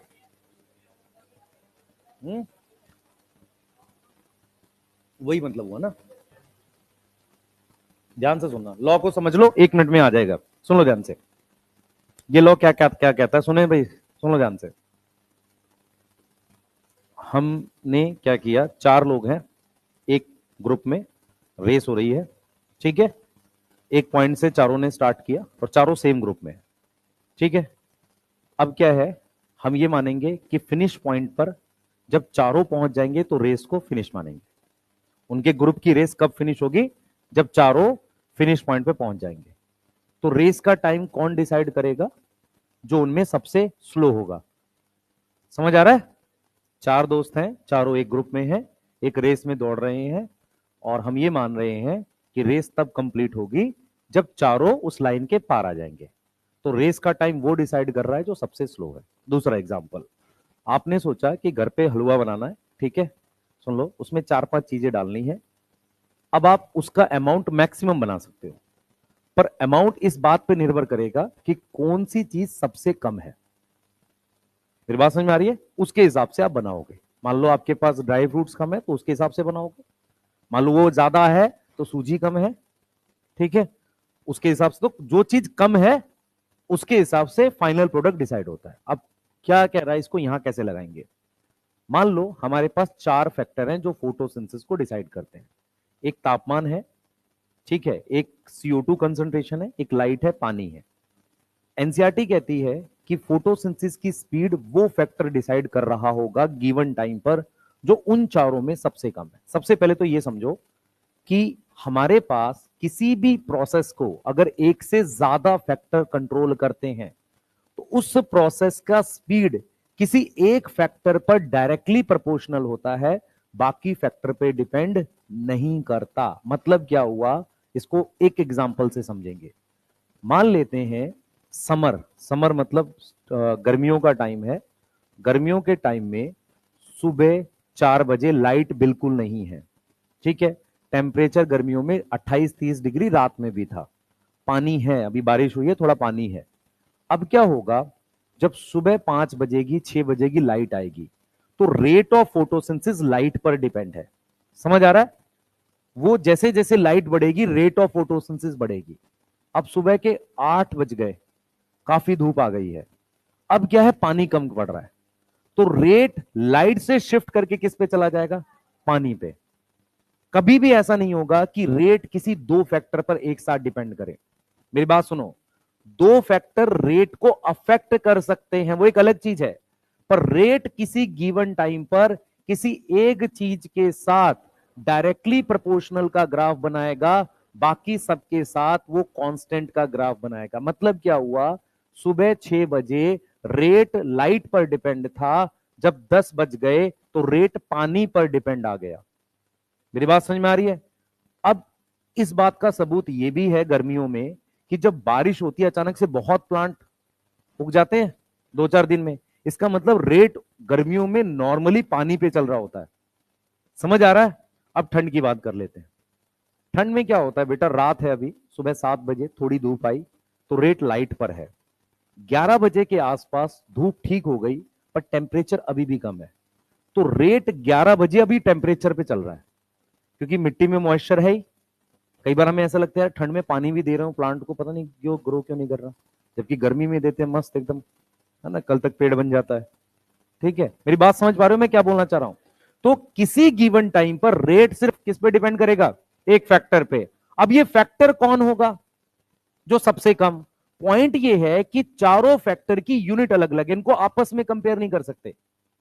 मेरी बात समझो मैं क्या बोलना चाह रहा हूं, इन फैक्टर्स को आप आपस में कंपेयर नहीं कर सकते। जैसे मान लो ये फैक्टर टेम्परेचर है, ये फैक्टर मान लो लाइट है, ये फैक्टर हमारे पास क्या है, CO2 है, और ये फैक्टर मान लो वाटर है। तो हम जरा अलग अलग लिख देते हैं। मान लो ये लाइट है, ये CO2 है, ये टेम्परेचर है, ठीक है, और ये मान लेते हैं पानी है। मैं इनको आपस में कंपेयर नहीं कर रहा हूं, मैं सिर्फ ये कह रहा हूं कि मान लो इनकी मैक्सिमम वैल्यू यहां है सबकी, ये वो वैल्यू है जिसको ऑप्टिमम कहते हैं। ऑप्टिमम मतलब ये वो टेम्परेचर है जिस पर रेट मैक्सिमम होगा। मेरी बात समझने की कोशिश करना। मैंने क्या किया, इन पर ये पॉइंट्स बना दिए, ये पॉइंट्स बना दिए। अब ध्यान से सुनना, समझना इस बात को। मैक्सिमम वैल्यू सबकी दिख रही है। अगर मेरे पास पानी मैक्सिमम वैल्यू से अभी देखो सबसे दूर है इन चारों में, मतलब पानी हम बोलेंगे लो है। लो कैसे है? इन चारों को कंपेयर करो, मैक्सिमम वैल्यू से पानी सबसे दूर है, तो रेट किस पे डिपेंड है? पानी पे डिपेंड है। ठीक है, अब थोड़ा सा इसको ऊपर करते हैं। अब क्या हुआ, रेट किस पे डिपेंड है? टेम्परेचर पे डिपेंड है। समझ आ रहा है? समझ आ रहा है? अब देखो, मान लो ये सब यहां है, रेट लाइट पर डिपेंड है। ये कैसे डिसाइड हो रहा है कि मैक्सिमम वैल्यू से कौन सा फैक्टर ज्यादा दूर है? ये आपस में कंपैरिजन नहीं है। समझ आ रहा है? ये चीज समझ में आ रही है? किसी गिवन टाइम पर रेट किसी एक फैक्टर पे डिपेंड करता है। वो फैक्टर क्या होना चाहिए? कम। क्या होना चाहिए? सबसे कम। सबसे कम की डेफिनेशन है जो मैक्सिमम वैल्यू से कितनी ज्यादा दूर है। कई बार मन करता है कि यार ये जो दो फैक्टर है, ऐसा नहीं हो जाएगा दोनों कम हो जाए? इसमें भी जो ज्यादा कम होगा, आपस में नहीं कंपेयर करना, इसमें भी जो ज्यादा कम होगा वो कंट्रोल कर रहा होगा। कभी ऐसा होगा ही नहीं, ऐसा होगा ही नहीं कि दो फैक्टर रेट कंट्रोल करें। किसी भी गिवन टाइम पर रेट हमेशा कौन कंट्रोल करेगा? एक फैक्टर, और वो भी जो सबसे ज्यादा कम। कम किससे? मैक्सिमम वैल्यू से बहुत दूर। क्लियर है? अच्छा बेटा, सारा कम हो एक ज्यादा हो इस पे नहीं डिपेंड करेगा। इनमें भी जो सबसे कम होगा रेट उसी पे रहेगा, ज्यादा पे नहीं है रेट। किस पे है? कम पे है। क्लियर है? मैं कह रहा हूं तेरे को समझाने के लिए बोल रहा हूं। रेट हमेशा किस पे डिपेंड करता है? किसी एक फैक्टर पे। कंट्रोल कौन कर सकते हैं? एक से ज्यादा। रेट किस पे डिपेंड करेगा? किसी एक फैक्टर पे, और वो भी जो सबसे ज्यादा कम हो। ऐसा कभी नहीं होगा कि दो कम होंगे, उनमें जो ज्यादा कम होगा उस पे। हम उनको आपस में कंपेयर नहीं कर रहे, मैक्सिमम वैल्यू से कम की तरफ कर रहे हैं। किसका? चार नहीं नहीं, हर एक का अलग हो भाई। टेम्परेचर की मैक्सिमम वैल्यू लाइट की मैक्सिमम वैल्यू से कैसे कंपेयर करता है? टेम्परेचर की यूनिट डिग्री सेल्सियस है, लाइट की फुट कैंडल होती है, पानी की गैलन होती है। समझ इस बात को, इनको आपस में कंपेयर कर ही नहीं सकते। क्लियर? वो इंपॉसिबल है। तो हम इनको किससे कंपेयर करें? इन्हीं की मैक्सिमम वैल्यू से। ये ठीक है? पहली लाइन लिखेंगे, चलो। लॉ ऑफ लिमिटिंग फैक्टर किसने दिया? ब्लैकमैन 1905। हाँ बोल भाई। हाँ, मैं सिर्फ तेरे को समझाने के लिए कह रहा हूं कि रेट जिस पे डायरेक्टली डिपेंड है वो उस गिवन टाइम पे सबसे कम है। मैं ये कह रहा हूं। लिखेंगे भाई? लिखें? स्टेटमेंट बोलूं? लिख लोगे? डिक्टेट कर दूं? लिखो, एनी बायोकेमिकल प्रोसेस। जल्दी करें। एनी, हिंदी में बोलूं इंग्लिश में बोलूं? चल जाएगा? हाँ। एनी बायोकेमिकल प्रोसेस, कोई भी जैव रासायनिक अभिक्रिया। लिखो लिखो। है any biochemical process if controlled by if controlled by two or more than two controlled by two or more than two factors. Any biochemical process if controlled by two or more than two factor, rate rate rate directly depend on rate directly depend on factor rate directly depend on factor which is most limiting, which is most limiting, which is most limiting. मेरी बात समझ में आ गई? Rate उस factor पर depend करेगा जो factor सबसे ज्यादा लिमिटिंग है। यहां तक कोई डाउट? अगला पॉइंट सुनो, अगला पॉइंट लिख लो, अगला पॉइंट लिख लो। एट एनी गिवन टाइम, देखो, at any given time rate at any given time rate depend on factor rate depend on factor which is close to its minimal value, समझ आ रहा है, close to its minimal value, ठीक है। हाँ भाई, अब इसकी एक्सप्लेनेशन देखो। रेट इस एक्सिस पे लिखा है, कौन सा एक्सिस है ये, वाई। यहां पे लाइट लिख लेते हैं जेड, अच्छा। यहां पे टेम्परेचर, यहां पे वाटर, यहां पे CO2, ये आ गया ना लाइट। अब देख बच्चे इधर देखो सारे, अरे इधर देखो, अगर रेट लाइट पे डिपेंड है तो बाकी के लिए रेट क्या चल रहा है, समझ आ रहा है। किसी गिवन टाइम पर रेट का ग्राफ किसी एक के साथ डायरेक्टली प्रोपोर्शनल होगा। अब सुनो ध्यान से कैसे आएगा इसका क्वेश्चन, कैसे आएगा उस पर आपको आइडिया लग जाएगा। क्वेश्चन आएगा, at low light intensity increase in temperature A increase photosynthesis, B decrease photosynthesis, C first increase then decrease and fourth no effect. Answer इसका आएगा नो इफेक्ट। रीजन सुनो क्यों, जरा देखो, हमने यहां पर लिख दिया लो लाइट इंटेंसिटी, इसका मतलब रेट लाइट पर डिपेंड है। अब आप बाकी फैक्टर बदल रहे हो, उससे रेट पर कोई इफेक्ट नहीं आ रहा। जैसे ही वो क्वेश्चन में जिस फैक्टर को लो कह दे, उसी पर रेट डिपेंड हो जाएगा। समझ आया, इसका सीधा मतलब है क्वेश्चन का कि रेट लाइट पर डिपेंड है, बाकी फैक्टर बढ़ाओ घटाओ क्या फर्क पड़ रहा है। समझ आ गया।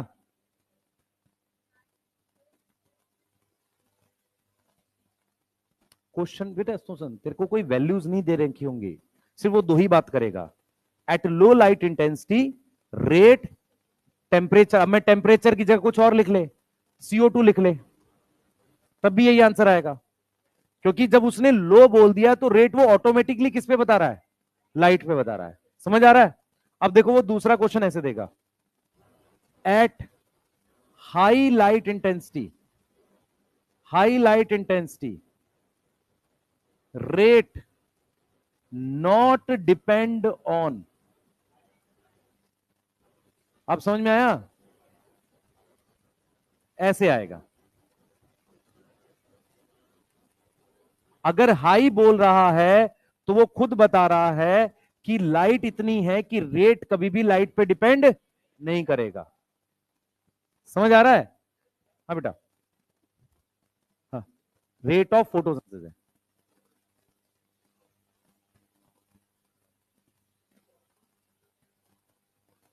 हम ये कह रहे हैं, सुन ध्यान से, लाइट 0 है, ठीक है, ऑप्टिमम टेम्परेचर 20 होता है, ठीक है।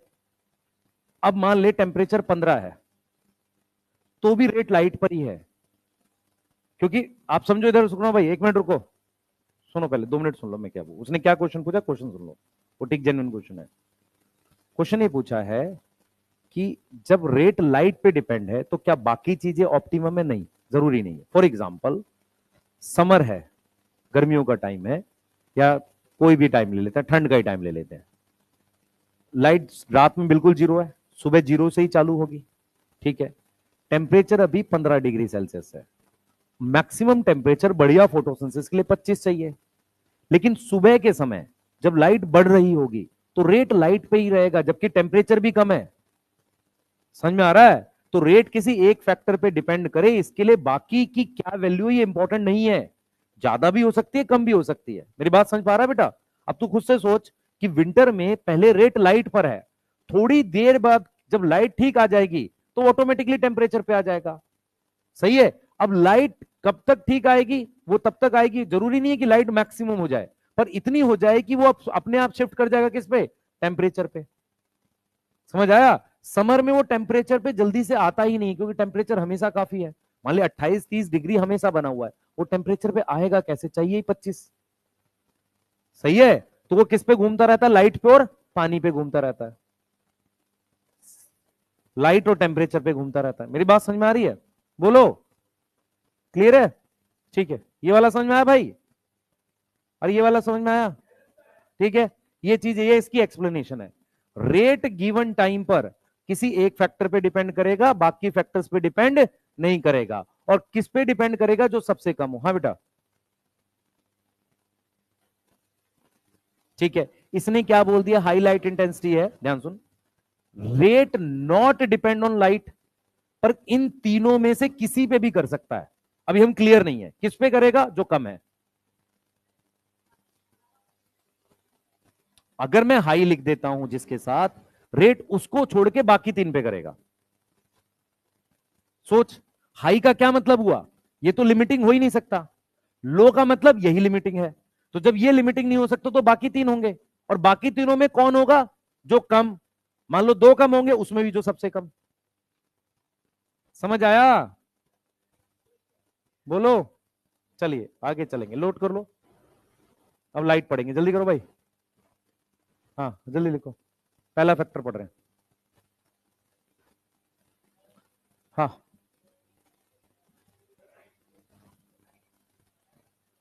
हम्म हम्म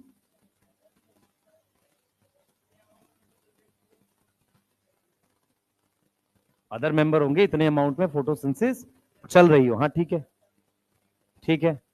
हम फोटोसिंथेसिस की बात नहीं कर रहे, हम स्पीड की बात कर रहे हैं इस वक्त। स्पीड ऑफ फोटोसिंथेसिस जो है किसी एक फैक्टर पर डायरेक्टली है, बाकियों पे निर्भर उसका स्पीड नहीं कर रही है। क्योंकि बाकी इतना, बाकी अगर होगा ही, मान ले एक चीज मैं कह रहा हूं, मान ले तू कह रहा है कि टेम्परेचर 0 है, तो फिर फोटोसिंथेसिस नहीं चलेगी, होगा ही नहीं। बाकी कुछ तो है, पर रेट उस पर डिपेंड कर रहा है जो सबसे कम है। क्या हुआ बेटा, कुछ खा रहे हो तुम लोग? नालायक। चलो नेक्स्ट करें, तो यहां पड़ा है। चलो हेडिंग डालो। नहीं बेटा, कई दिन से भूखे हो, यहां पढ़ लो। तू बोल रहा है?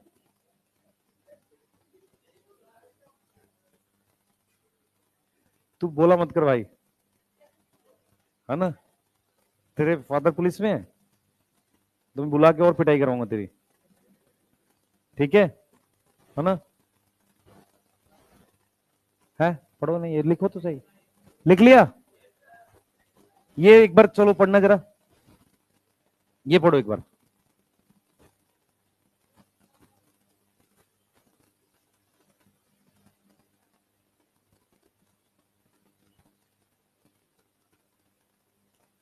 तीसरी लाइन नीचे से, मेन वही है।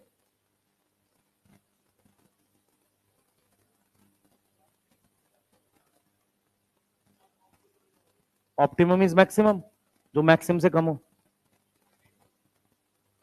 हाँ, मतलब मैक्सिमम से सब भाई, सब नीच, मतलब किसी चीज से कम। अब वो कम कितना भी हो सकता है, कोई वैल्यू थोड़ी है। ये समझ में आ रहा है? सब ऑप्टिमम, ऑप्टिमम मतलब मैक्सिमम, मैक्सिमम से कम। हाँ कोई, बच्चे मेरी बात सुन ध्यान से। मैं ये कह रहा हूं, मेरी बात समझता हूं, आप लोग समझ नहीं रही। ये चार फैक्टर है हमारे पास, मैंने इसको इसीलिए ऐसे समझाया था। मैं कह रहा हूं ये चारों फैक्टर की ये ऑप्टिमम लेवल है। ठीक है, मान लो ये ऑप्टिमम लेवल हमने ये ड्रॉ कर दिया यहां पर, सबका ये ऑप्टिमम लेवल अलग अलग है, कोई दिक्कत नहीं है।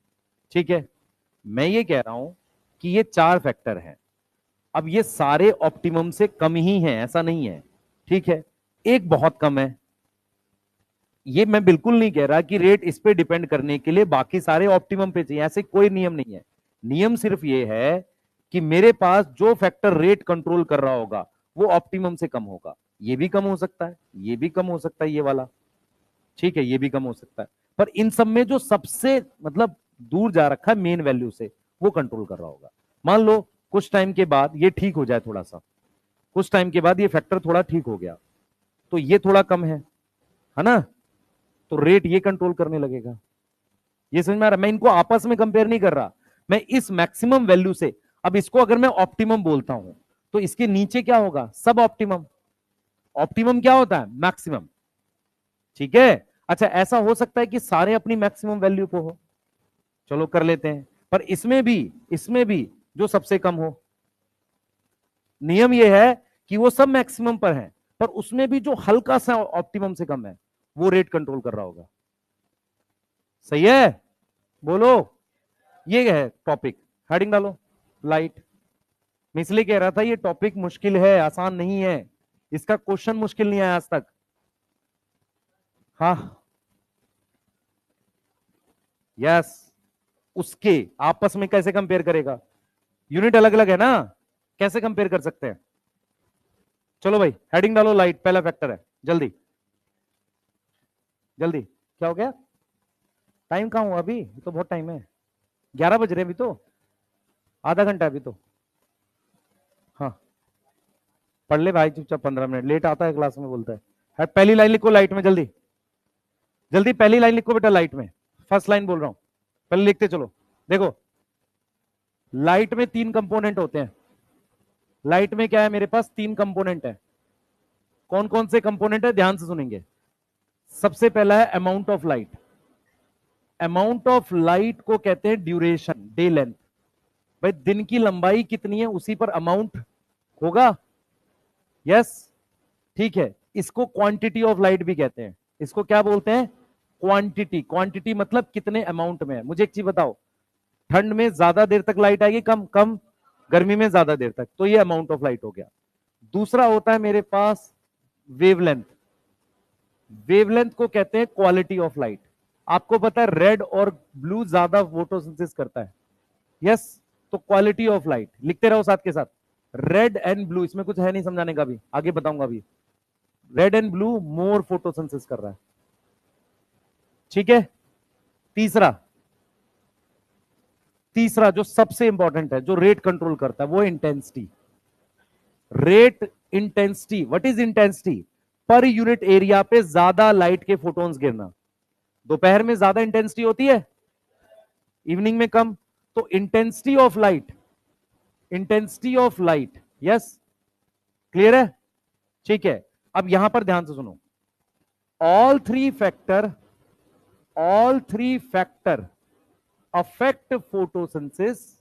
ये तीनों फैक्टर फोटोसिंथेसिस अफेक्ट करते हैं, पर रेट कौन करेगा, but rate affected by, rate affected by factor which is most limiting, factor which is most limiting.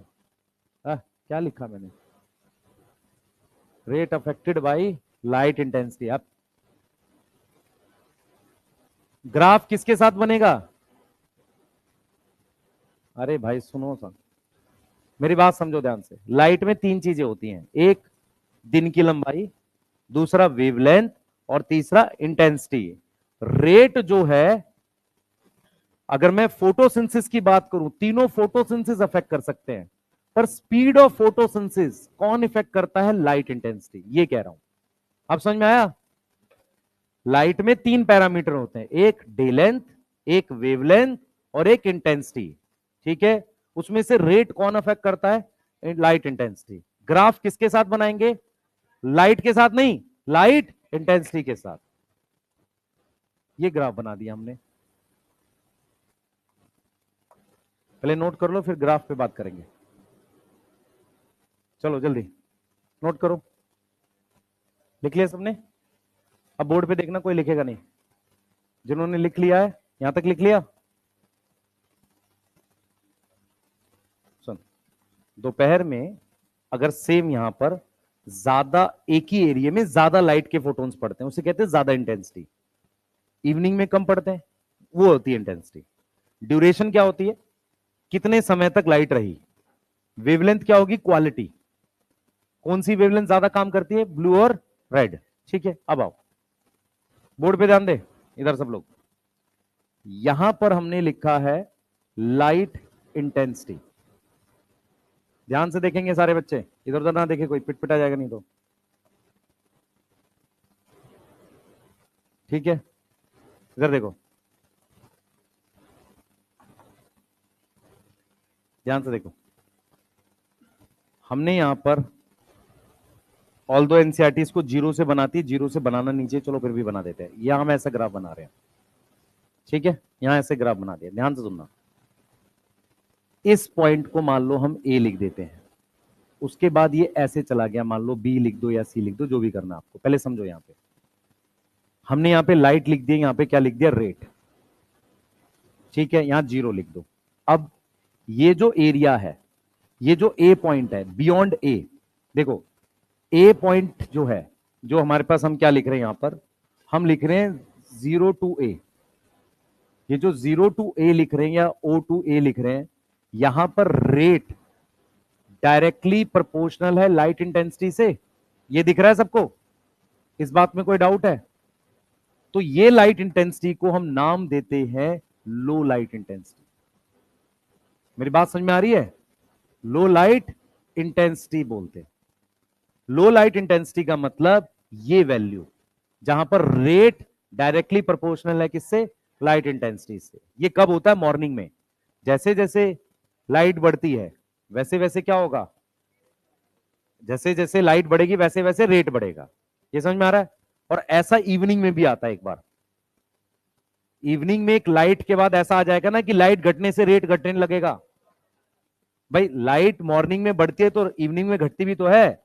तो मॉर्निंग और इवनिंग में 2 बार ऐसा समय आएगा जब रेट लाइट पे डिपेंड होगा। समझ आ रहा है? बोलो।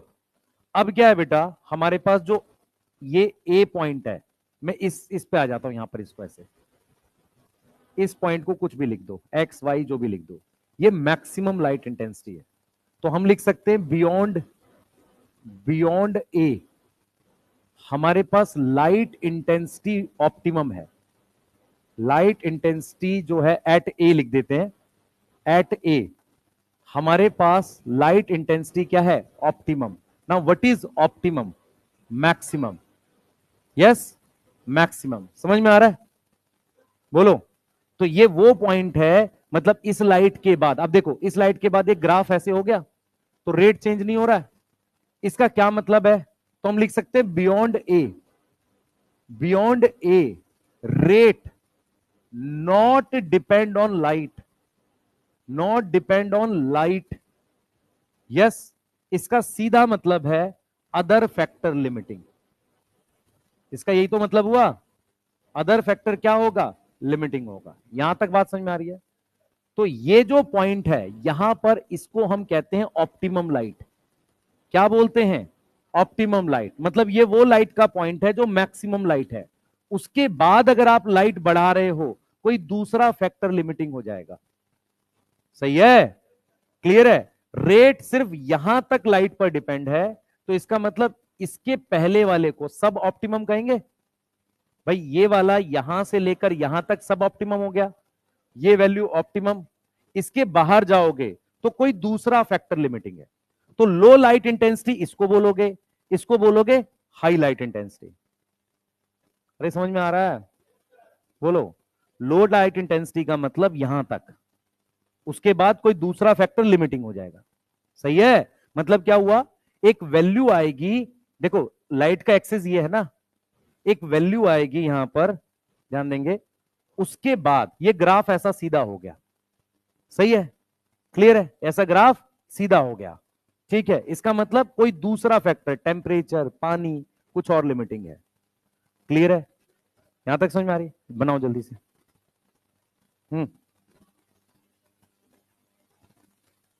अमाउंट होता है दिन की लंबाई। समझिए, जैसे अभी मान, मेरी बात समझ ध्यान से, सुबह 6 बजे सन निकल जाए, शाम को 7 बजे छुप रहा है। ठीक है, पर पूरे दिन बादल छाया हुआ है, इंटेंसिटी कम है ना। ठीक है, सुबह 6 बजे निकले, शाम को 7, पूरे दिन में तेज धूप हो तो इंटेंसिटी ज्यादा है। तो रेट किस पे डिपेंड करता है, इंटेंसिटी पे। क्लियर? स्पीड की बात कर रहे हैं? हाँ, पर यूनिट एरिया हम फोटोन्स वर्ड यूज करते हैं प्रॉपर। हाँ, लिख ले भाई। क्वेश्चन पढ़ना ध्यान से, उसमें क्या बोल रखा है। अगर वो लो लाइट इंटेंसिटी बोल रहा है तो ऑप्टिमम से कम है लाइट। ठीक है, बोलो।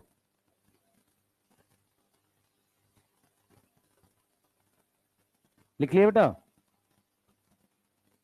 इतने दुखी दुखी चेहरे हैं, क्या हुआ है तुम लोग को? ज्यादा देर पढ़ ली हमने आज? है? पढ़ लो भाई, पढ़ लो, कोई बात नहीं।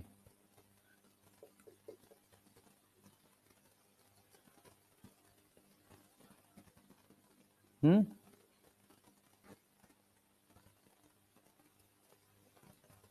जल्दी बेटा, जल्दी जल्दी।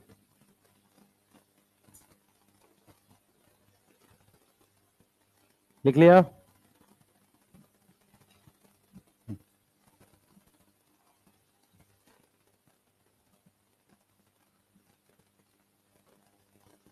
अब एक चीज समझो,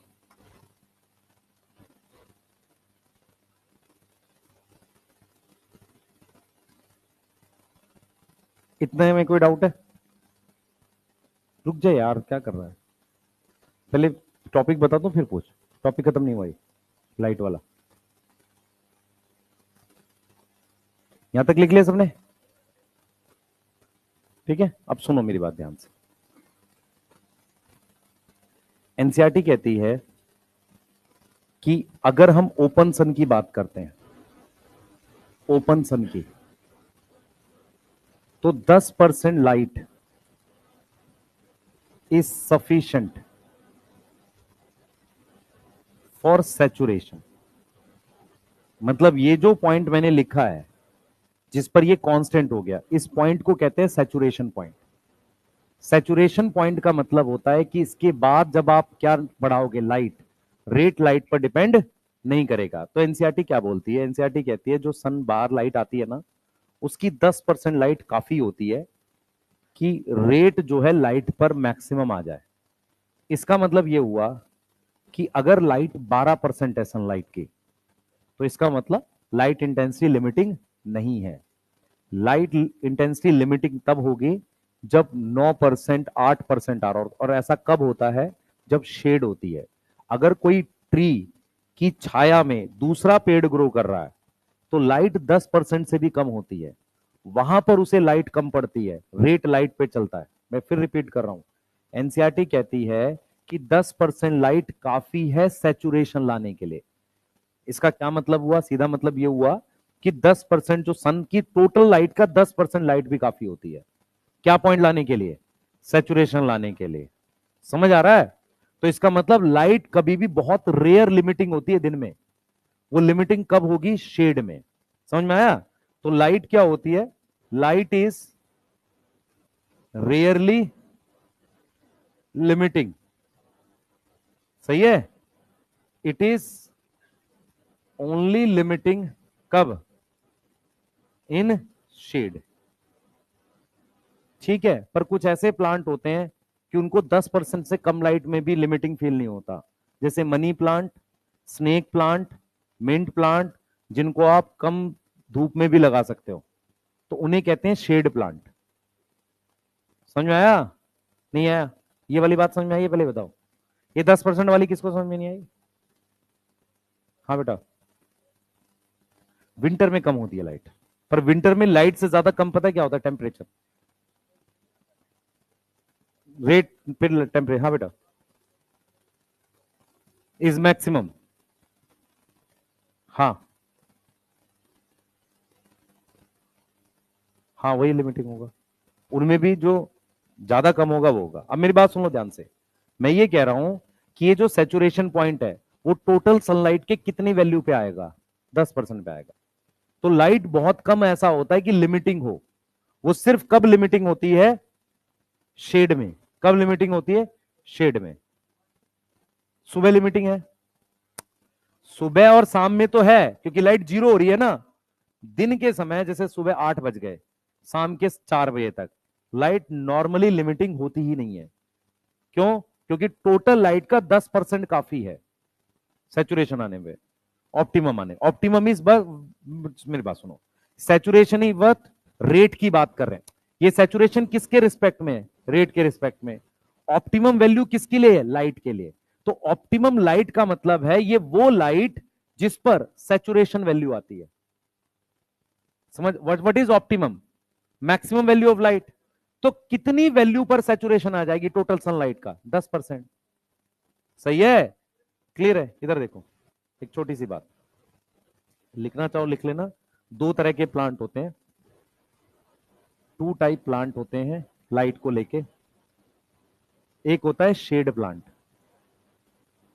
शेड प्लांट, और एक होता है सन प्लांट। ये shade plant can grow in shade. इनका एग्जाम्पल है मिंट, पुदीना, मनी प्लांट। यस, ठीक है, यहां तक समझ में आ रहा है। और सन प्लांट क्या है? कैन ग्रो इन ओपन सन। अब सुनना ध्यान से, मुझे ये बताओ, इसकी saturation, saturation is even less than 10%। ये वाली बात सोच पा रहे हो? सही है, बोलो।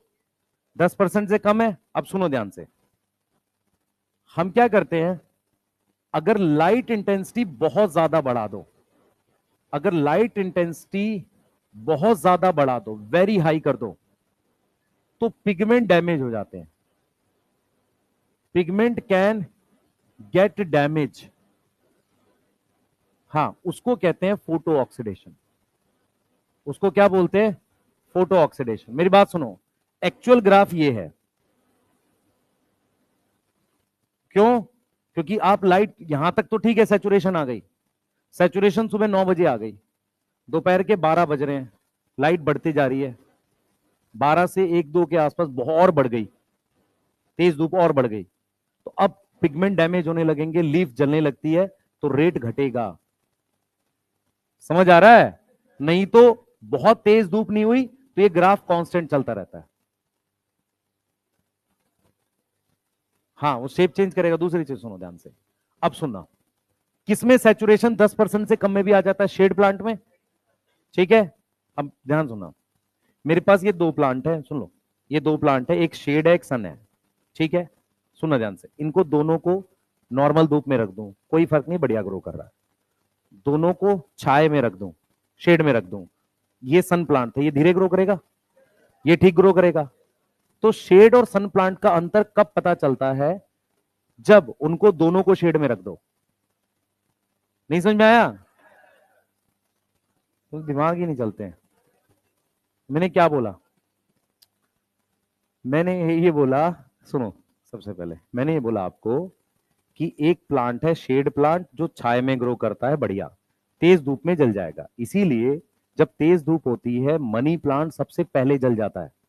अगर कभी आपने देखा हो, मई जून में जो घर के बाहर मनी प्लांट होते हैं, उनकी लीफ तो बड़ी होती है, लेकिन वो जल बहुत जल्दी जाते हैं, दोपहर में वो जल जाते हैं, प्रॉपर लीफ उसकी ब्राउन हो जाती है। क्यों? क्योंकि वो शेड प्लांट था, उसको ज्यादा नुकसान होगा। सन प्लांट और शेड प्लांट में अंतर पता करने का एक तरीका और है, दोनों को उठा के छाया में रख दो, तो जो सन प्लांट होगा वो उसकी ग्रोथ कम हो जाएगी, शेड प्लांट की ग्रोथ कम नहीं होगी। इसका बेस्ट एग्जांपल है, गांव में जो खेतों के किनारे पेड़ लगे रहते हैं, उसके नीचे जो गेहूं की क्रॉप आती है, उसकी ग्रोथ नहीं होती। समझ में आ रहा है? क्योंकि वो गेहूं का पौधा सन प्लांट था, वो छाया में लग गया, और उसके बगल में जो नॉर्मल जगह लगा हुआ था वो बढ़िया ग्रो कर रहा है। समझ आ रहा है? क्यों? क्योंकि उसको जितनी लाइट इंटेंसिटी चाहिए उतनी मिली ही नहीं। ठीक है, पहले हम भी ऐसे सोचते थे, कितना बढ़िया रहता कि चारों तरफ पेड़ लगा दो, इधर से आम खा रहे हैं, बीच में गेहूं उगा रहे हैं। पर दिक्कत ये है, जैसे ही आपने वो पेड़ लगाए, इतना खेत बचा है, बाकी ये सब फिनिश हो जाएगा, क्योंकि ये सब शेड में आ जाएगा। तो वहां पर आप सिर्फ शेड प्लांट उगा सकते हो। ठीक है, और आप वहां पर मनी प्लांट उगा के क्या बेचेगा भाई उसे? ठीक है, मेरी बात समझ पा रहे हो? ये चीज समझ पा रहे हो? और ये आपने देखा भी है कि किसी खेत में के कॉर्नर में कोई ट्री होता है, उतने एरिया में प्रोडक्शन कम दिखती है आपको, होता है कि नहीं होता? ठीक है, क्योंकि इससे पता चलता है कि गेहूं सन प्लांट है। अरे समझ में आया? शेड प्लांट और सन प्लांट में फर्क सुनो। दूसरा, शेड प्लांट क्या करता है, अपना क्लोरोप्लास्ट बढ़ा देता है ताकि उतने से काम चल जाए, इसलिए ये नॉर्मली डार्क कलर के मिल जाते हैं। मनी प्लांट उतना ना लो, पर अगर आप देखो पुदीने का लीफ कैसा होता है, डार्क ग्रीन कलर होता है। यस, नोट करो जल्दी से, लिखो इसको। एक्स एक्सिस पर इंटेंसिटी होगा, अरे रेट इधर है भाई, यहां तुझे लाइट इंटेंसिटी लिखनी है।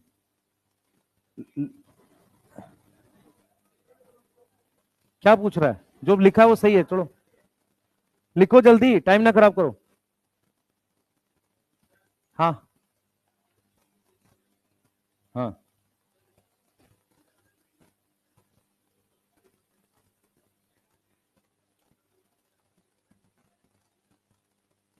हाँ वही है। हाँ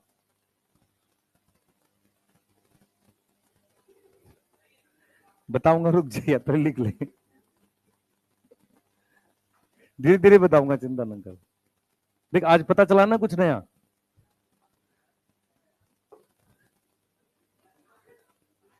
है। हाँ सही है, उसमें कुछ मॉडिफिकेशन है, बताऊंगा।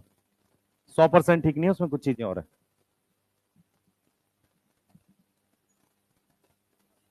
जल्दी करो। शेड सन प्लांट समझ में आया है? हाँ। क्या क्या बनाना है? खेत बनाना है, हाँ बना ले यार। काम कर, एक अपना बना ले, एक पड़ोसी का बना ले, फिर इसकी मेड़ काट के ना अपना खेत आगे कर ले, जो तुम्हारा फेवरेट टाइम पास है ना? आज से 50 साल बाद दोनों मर जाएंगे, पड़ोसी और वो, खेत वहीं रह जाएगा, पर लड़ रहे हैं उसके लिए। ठीक है। हाँ हाँ, हाँ चलो चलें। हैं? चलो आगे हेडिंग डालो, CO2 जल्दी से। बेटा लिखना जल्दी से, इतना धीरे लिखेगी कैसे होगा? पिटाई कर दूंगा, जल्दी लिख। खेत नहीं बनाना।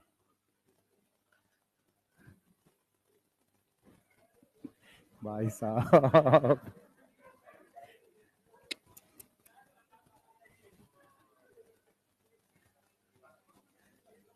चलो कोई नहीं है। चलो CO2 डालो, जल्दी हेडिंग डालो, CO2 जल्दी फास्ट। CO2 के लिए सुनो बेटा, दूसरे बैच में वो टॉपिक ऑलरेडी हो चुका है, एक्शन एब्जॉर्प्शन स्पेक्ट्रम आप में नहीं हुआ बस। ठीक है, CO2 सुनो ध्यान से, सुने ध्यान से, सुने 2 मिनट। CO2 क्या है पहले सुन लो, ताकि हम आगे बात कर सकें। देखो, सबसे पहले कुछ कुछ पॉइंट्स लिखूंगा। मैं जो यूनिट यूज कर रहा हूं, मैं PPM यूज कर रहा हूं। PPM क्या होती है? पार्ट्स पर मिलियन। उसी को कहते हैं म्यू लीटर पर लीटर। म्यू लीटर का मतलब होता है माइक्रो लीटर, 10⁻⁻⁶ लीटर अपॉन में पर लीटर। ठीक है, क्लियर? तो म्यू लीटर पर लीटर, सही है। यही हमारे पास पार्ट्स पर मिलियन होती है, इसी को परसेंटेज में लिखते हैं। अब जरा समझने की कोशिश करना। हमारे पास एनवायरमेंट में जो जो पॉइंट्स लिखूंगा वो समझना। एनवायरमेंट में CO2 कंसंट्रेशन जो है वो 0.038% है। इसको हम लिख सकते हैं 380 ppm। इसी को हम लिख सकते हैं 380 म्यू लीटर पर लीटर। ये एक ही बात है, समझ में आ रहा है? तुम्हारी एनवायरमेंट में जो CO2 कंसंट्रेशन कितनी है? 0.038%। उसी को 380 ppm या 380 म्यू लीटर। एनसीईआरटी ने ऐसे म्यू लिख के लीटर लिख के -1 लिखा हुआ है, तो एक्चुअल में क्या है? म्यू लीटर, ये नीचे आएगा ना -1। हाँ भाई, ठीक है। हाँ, बस लीटर से लीटर काट देंगे, बहुत बढ़िया है। अच्छा तू कह रही, अच्छा म्यू, मैं कह रहा हूं समझ नहीं रही है, मैं सिर्फ ये समझा रहा हूं कि सुनो, मैं क्या कह रहा हूं, वो वैल्यू जो है 380 जो है वो डिवाइडेड बाय लीटर है, मतलब वहां पे वो जो म्यू है वो वैल्यू 10⁻⁻6 मल्टीप्लाई, एक्चुअल में क्या है वो 380 इंटू 10⁻⁻6 है। ठीक है, इतना पर लीटर है। ठीक है, इतना एनसीईआरटी ने म्यू पर लीटर लिखा है, मैं वही लिख रहा हूं, पर मैं आपको समझाने के लिए इसलिए उसमें म्यू लीटर पर लीटर लगाया। 10⁻⁻6 है उसमें। ठीक है, आगे सुनो ध्यान से। पार्ट्स पर मिलियन समझ में आ रहा? ये यूनिट, यूनिट पे मत जाओ, जो काम की बात है वो सुनो। देखो, हमारे पास क्या है, एनसीईआरटी कैसे स्टार्ट करती है, कहती है एट लो लाइट इंटेंसिटी। देखो कैसे वो खेला कर रहा है, कह रहा है at low light intensity increase in CO2 concentration, increase in CO2 concentration, ठीक है, no effect on C3 plant and C4 plant. कह रहा है C3 और C4 पे क्यों कोई फर्क नहीं पड़ेगा। पहले जरा C3 और C4 का सैचुरेशन भी लिख देता हूं। C3 प्लांट का और C4 प्लांट का सैचुरेशन लिखने जा रहा हूं। सैचुरेशन का मतलब समझ लो, सैचुरेशन का मतलब है कि उसके बाद रेट CO2 पे डिपेंड नहीं करेगा। समझ में आ रहा है? इसकी सैचुरेशन है 360 ppm, इसकी सैचुरेशन है 450 ppm मान लो। वैल्यूज को ध्यान से देखो, पहले सिर्फ वैल्यूज देखो। एनवायरमेंट में CO2 की कंसेंट्रेशन 380 है, फोकस करो। एनवायरमेंट में 380 CO2 की कंसेंट्रेशन है, समझो। C3 का सैचुरेशन उल्टा लिख दिया भाई, उल्टा है, रुक जा भाई। C4 का है 360 और इसका है 450। ध्यान से सुनेंगे सब सारे बच्चे। C4 प्लांट का सैचुरेशन 360 है, इसका सीधा मतलब यह है कि एनवायरमेंट में जो CO2 कंसंट्रेशन चाहिए जो है वो C4 से ज्यादा है जितनी उसे चाहिए। इसका मतलब C4 प्लांट का सैचुरेशन आ चुका। आप खुद भी सोचो, C4 प्लांट में फोटो रेस्पिरेशन नहीं होता, वो कम CO2 कंसंट्रेशन पे भी ज्यादा फोटोसिंथेसिस कर सकता है। समझ में आ रहा है? इसीलिए उसका सैचुरेशन कम वैल्यूज पे है, इसका सैचुरेशन ज्यादा वैल्यू पे है। एनसीईआरटी कहती है कि जब लाइट इंटेंसिटी लो रखेंगे तो increase in CO2 concentration, no effect in C3 C4 plant because light is limiting. ये चीज समझ में आ रही है? Light is limiting. ये चीज समझ में आ रही है कि नहीं? बोलो। अब देखो क्या होगा अगर मैं लिखता हूं एट हाई लाइट इंटेंसिटी। मैं लिखता हूं high light intensity increase in CO2 concentration can increase किसकी फोटोसिंथेसिस? फोटोसिंथेसिस C3 और C4 दोनों में, पर मेनली C3 में। सिंथेसिस मेनली इन C3 प्लांट। किस में कर रहा है? C3 प्लांट में कर रहा है। क्यों? क्योंकि एनवायरमेंट में जो कंसंट्रेशन CO2 की है वो ऑलरेडी किस पे आ चुकी है? सैचुरेशन पे आ चुकी है। जरा बोर्ड पे फोकस करो, इस ग्राफ पे। यहां पर मैं CO2 लिख रहा हूं, यहां लिख रहा हूं रेट। CO2 कंसंट्रेशन एनवायरमेंट की एक वैल्यू डाल देता हूं यहां सीधी। वो वैल्यू कितनी है? ये समझ में आ रहा है? अरे ग्राफ समझ में आ रहा है? नीचे से मैंने उसको वैल्यू डाल दी है, ठीक है। मैंने यहां नीचे से एक वैल्यू डाल दी है उसमें, और मैंने उसको लिख दिया 380 ppm। अब जरा देखना, मैंने ये ग्राफ यहां लाके कांस्टेंट कर दिया, इसका मतलब ये वैल्यू 380 से कम होनी चाहिए, ठीक है। तो ये 360 है, तो ये डेफिनेटली C4 है, तो इससे पहले सैचुरेशन आ गया। समझ में आ रहा है? ठीक है। अब यहां जाओ, ये वैल्यू किस पे आ रही है? 450 पे, तो ये क्या है? C3 है। सही है। तो करंट एनवायरमेंट कंसंट्रेशन किसके लिए लिमिटिंग है? C3 के लिए। जो करंट एनवायरमेंट की CO2 है ना, करंट एनवायरमेंट की जो CO2 है वो किसके लिए लिमिटिंग है? Limiting for C3। इसीलिए अगर इंक्रीज होगा CO2 कंसंट्रेशन में ग्रीन हाउस से, increase in CO2 concentration will benefit किसको? C3 को। समझ में आ रहा है? C3 देन C4 किसको बेनिफिट करेगा? C3 को। किसके कंपैरिजन में? C4 के कंपैरिजन। सोच पा रहे हो इस बात को? भाई एनवायरनमेंट में 380 ppm है, हम यहाँ इतनी फॉसिल फ्यूल जला रहे हैं, CO2 बढ़ रही है। वो बढ़ती हुई CO2 C4 को बेनिफिट नहीं कर सकता, क्योंकि C4 का सैचुरेशन 360 पे है। 380 से ऊपर करोगे तो C3 को बेनिफिट होगा। समझ आ रहा है? बोलो। ठीक है, इसीलिए जब कवर करके ग्रो करते हैं, इसे कहते हैं ग्रीन हाउस। ग्रीन हाउस जो होता है उसमें CO2 की कंसंट्रेशन नॉर्मल से ज्यादा होती है, और वो ग्रीन हाउस में ग्रो करने वाले C3 प्लांट्स को ही हम ग्रीन हाउस प्लांट कहते हैं। क्योंकि अगर आप ध्यान से सोचो, ग्रीन हाउस का मतलब कांच का, ग्लास का ऐसा बना दिया, उसके अंदर CO2 की कंसंट्रेशन नॉर्मल एनवायरमेंट से ज्यादा होती है, तो उसमें उसमें हमें किसको ग्रो करना चाहिए? C3 C4 को? C3 को। इसलिए C3 प्लांट को हम ग्रीन हाउस प्लांट कहते हैं। उसमें आम का पेड़ नहीं लगाएंगे, कुछ फायदा नहीं होगा। उसमें ऐसी क्रॉप लगाएंगे जिससे मुझे पैसे अच्छे मिले। Tomato, bell pepper. समझ आ रहा है? आम का पेड़ भी C3 है, पर आम पूरे साल में 2 महीने फरेगा। टमाटर, बेल पेपर पूरे साल भर उससे प्रोडक्शन मिलेगी। तो ग्रीन हाउस के अंदर वो C3 प्लांट लगाते हैं जो पूरे साल भर उनसे प्रोडक्शन ले सकें। उन्हें ही हम क्या नाम देते हैं?